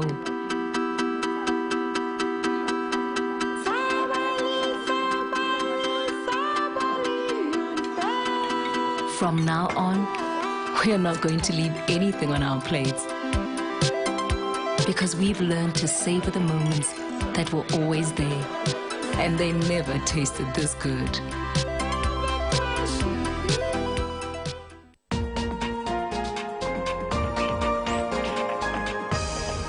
This weekend on UBC. Youth of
I think I'm allowed to talk about this.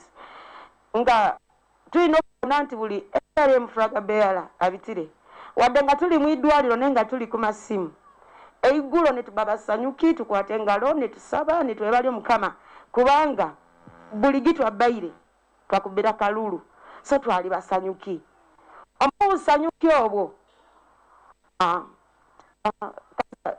Queen Kajwejwete Queen Mugo mubeka abantu abo ba Queen nganze kikoma kuwa Queen bakagwa bange baganda bange intingo ibange mulwaire babaire bemera nanzo kusaba Queen Kajwejwete nga kubira gwe sala situka mangusabe inganga mukusaba ngusabe nga sala kuzesa mukago wi paka mwenda kitundu nga twegaire mukamolo miwayi bange abantu akulaga musabo kunti Mukama akakasenta ndaga inti yeye nkani ti covid kutoka tiye mwite na ti covid kubanga senso na bali ana bakurha ne ba bible kule kikasengwa kubanga tola zala nga malire nakuina ingano kufunya na mtole magombe yala solo kulamyo Weyabire alakala yera amina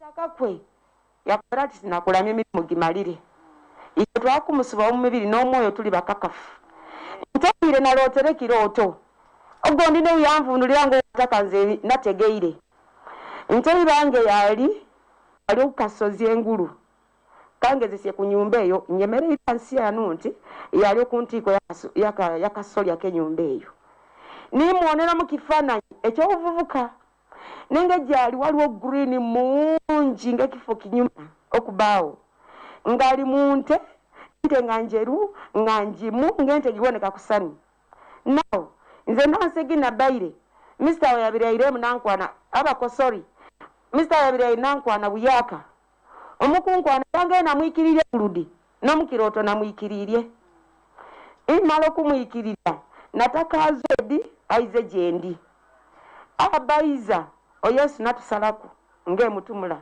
natusalaku natwekika mwakati nakwate engalo gye ibiri ati namukwato mu ngalo okubifaananya bye tuwona bya Yesu timuna nga seka n'omukiroto kyange nawe ino Yesu ngali kuseka nga mukwaito mu ngalo now inzo mukuvunula ekiroto saawa eyo namuvunulire nga ndi musanyuki kumbani omaite olamire mbaino Yesu nga ukwaito mu ngalo kiboneka baa kutola mu ngalo gyo mbubi era izo twawukangaika oyo akulama kubanga niye unali ntaka ntinjire na yeika tinategeire nto Mukamanga baira alikunko batu wa musabire ino nayo muntu onumbe mutaka emirimo jagi malire amala kufa kasi nintegera ntu wow oyibango Mukama yamutwaire utwali Mukama yebasiwe echenjawulo nti buli wetulote biroto bani yalotero baninze okiumawo navunula nga kitegeire ninvunula ngo wentegeire netuzwamu namakulu aga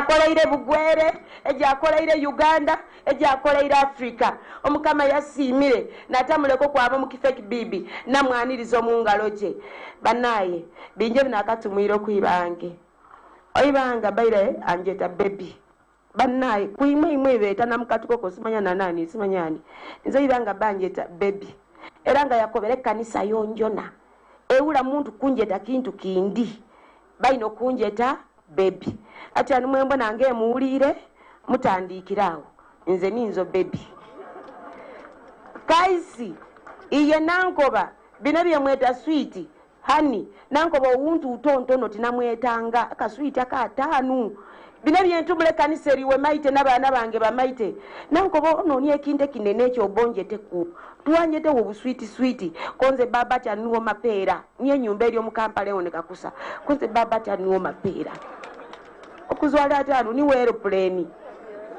niwo Bank of Uganda abaina malina masatu mapeera aeroplane Bank of Uganda niyo binasobola okufunayo binene nze nungandi baby edinga no mapeera nakusuwa ino mapeera nkutakire ate we nontakire I will miss you. Rest in peace.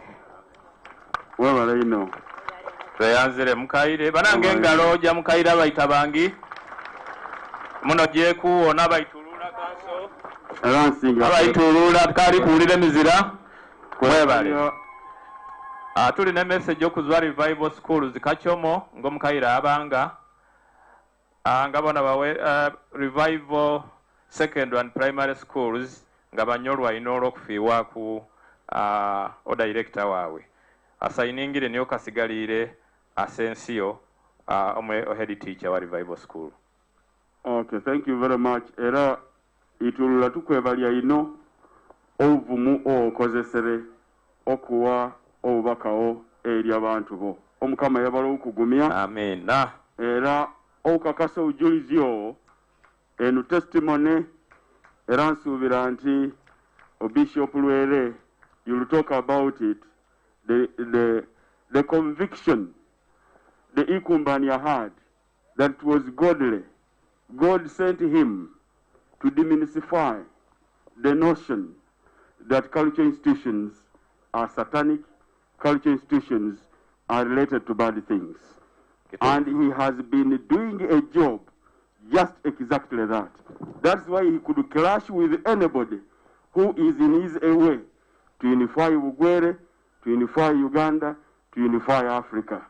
That is why he has died as the chairman of the King's Forum in Uganda and the interim chairman of the King's Forum for Africa.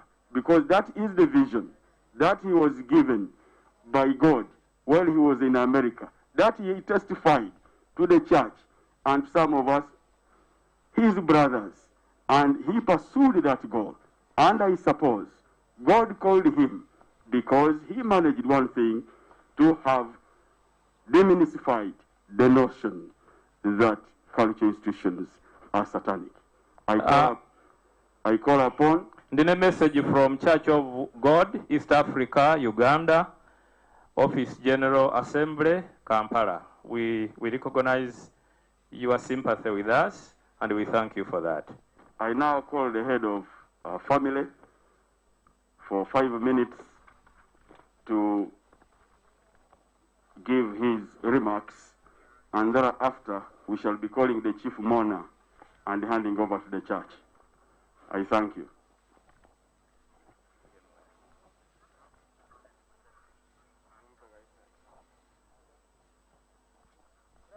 We have Murange sete njenzi iko kusulanga yo mangu badebe bakwa tutakire gisigale. Giri mtwalo imeka. Geno gizwire wa Dr. Lodoi Patrick Mtono, MP elect Butebo County.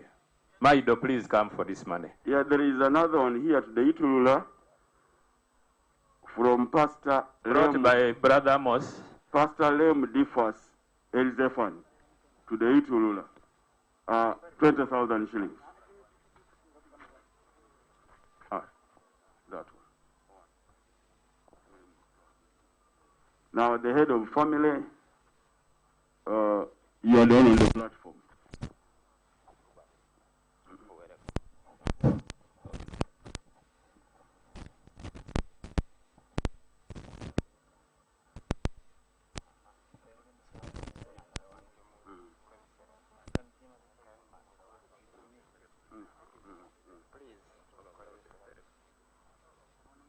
The Chief Mourner, Honorable Minister for Gender and Culture,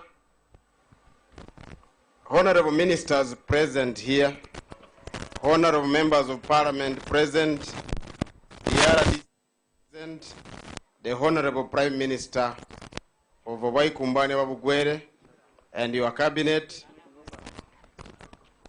the cultural leaders here present,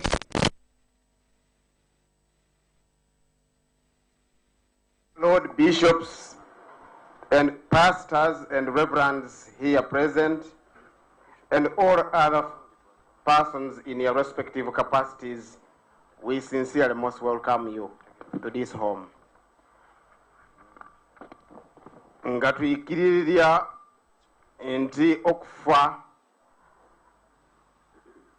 kibaawo era buli muntu niye kyalingirire. Tusaana okumanya kye kisookera ddala nti buli muntu alina obulamu akwalifayinga okufa. Tusigala nga tulina omulimu oba edyute mwiza okwerekera abo baba batuziire okumaiso. Kantwala omukisa guno okwanjula ku abakulembeze banange omukika Bishop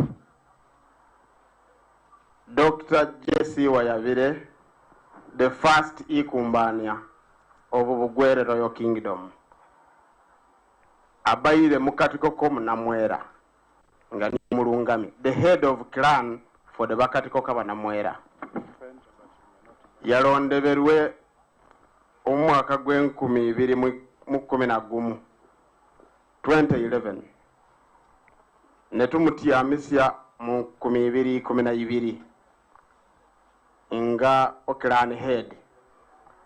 Ovaisi we niyo muzeyi waiswe Otakunya Yefusa ati ya Mampogo tuyine isaza esironko niye jatyama niye bayiro vice mulungami ayiririra okumulungami waisu ngaatera niyo Ikumbani we Bugwere. Ndowooza soko sugiriye kabantu eri abakulira omukolo guno eri abanadiini mwena munju egitagimo eri abakulu abanange omubika byona ababeere bakoleraamo n'omulungami zogwenye tomulungami egimwatuukire okuninisya eidaala nemuteeka okuba Ikumbania nga niyabeero kabaka w'Obugwere eri abagavumenti abasobola okwerekereza nitubaamu olw'okumukolo gw'okwerekera okabaka waisu eri ab'ekitundu mwemwena omwawulirira amaliga gano nimweyongera okungeramu naisu abanamwera nga tufunewo okufuna ekikanga bwe kifaanana kityo. Ndeeta okusiima gye muli olw'omulimu ogumubeere mukola n'okusongosya ino. Ndeeta okusiima egiri abadokita abagezeryeko okwiza okuwona nti Dolet Weyabire awuumwire obulamu busigalawo. N'okibumba nga salirewo kikye iwe tokimanya akisalawo mu ngeri gy'abba kiwaine era nikiba kityo. Nsiimira ino okwiza kwanyu okwerekereza nitubaawo olw'obwire obufaanana buti olw'okwerekera omunaisu. Ekyo kiraga obutake obunene okuze gye muli nti mubaire mubanga naye naye nga yabanyumirwe omu myoyo gyanyu nga mumutaka. Mwebale ino okukola ekyo. Naye ise abanamwera tusaliirwe ompologoma tuzwireku abaire okankalira abaana naye tilutyaime butyami bulijjo ekintu ekiwukanga onoonya manga magezi agokyokukola gatyaime abanamwera nitwegeyamu nitukoba tuti andi okay nitwegeyaku okwiza okuwona nti tubaako nekitukola. Kale ndowooza omwibanga eritaleyala twabanga tutyama okumalira ebyaisu olw'okuba atyanu abeera tukulemberera atuzwireku nga tuteka okuwona nti tuyaawo mangu ate ze nambona nze ti amaani niigaago nsaba okuza okuwona nti ab'ekika nga twakutyama tuleeta amagezi okunoonya omwana omuto muto eginalekera ekifo. Kale ndowooza bakungi omutaano wange yawuumwire, nsaba okatonda abaleetere abaire emirembe. Mwebale n'okwiza, mwebale ino. Nsigaire nizo yefusa takunya nga ninze Vice Mulungami omubana mwera. Mwebale. Mwebale muzeeyi.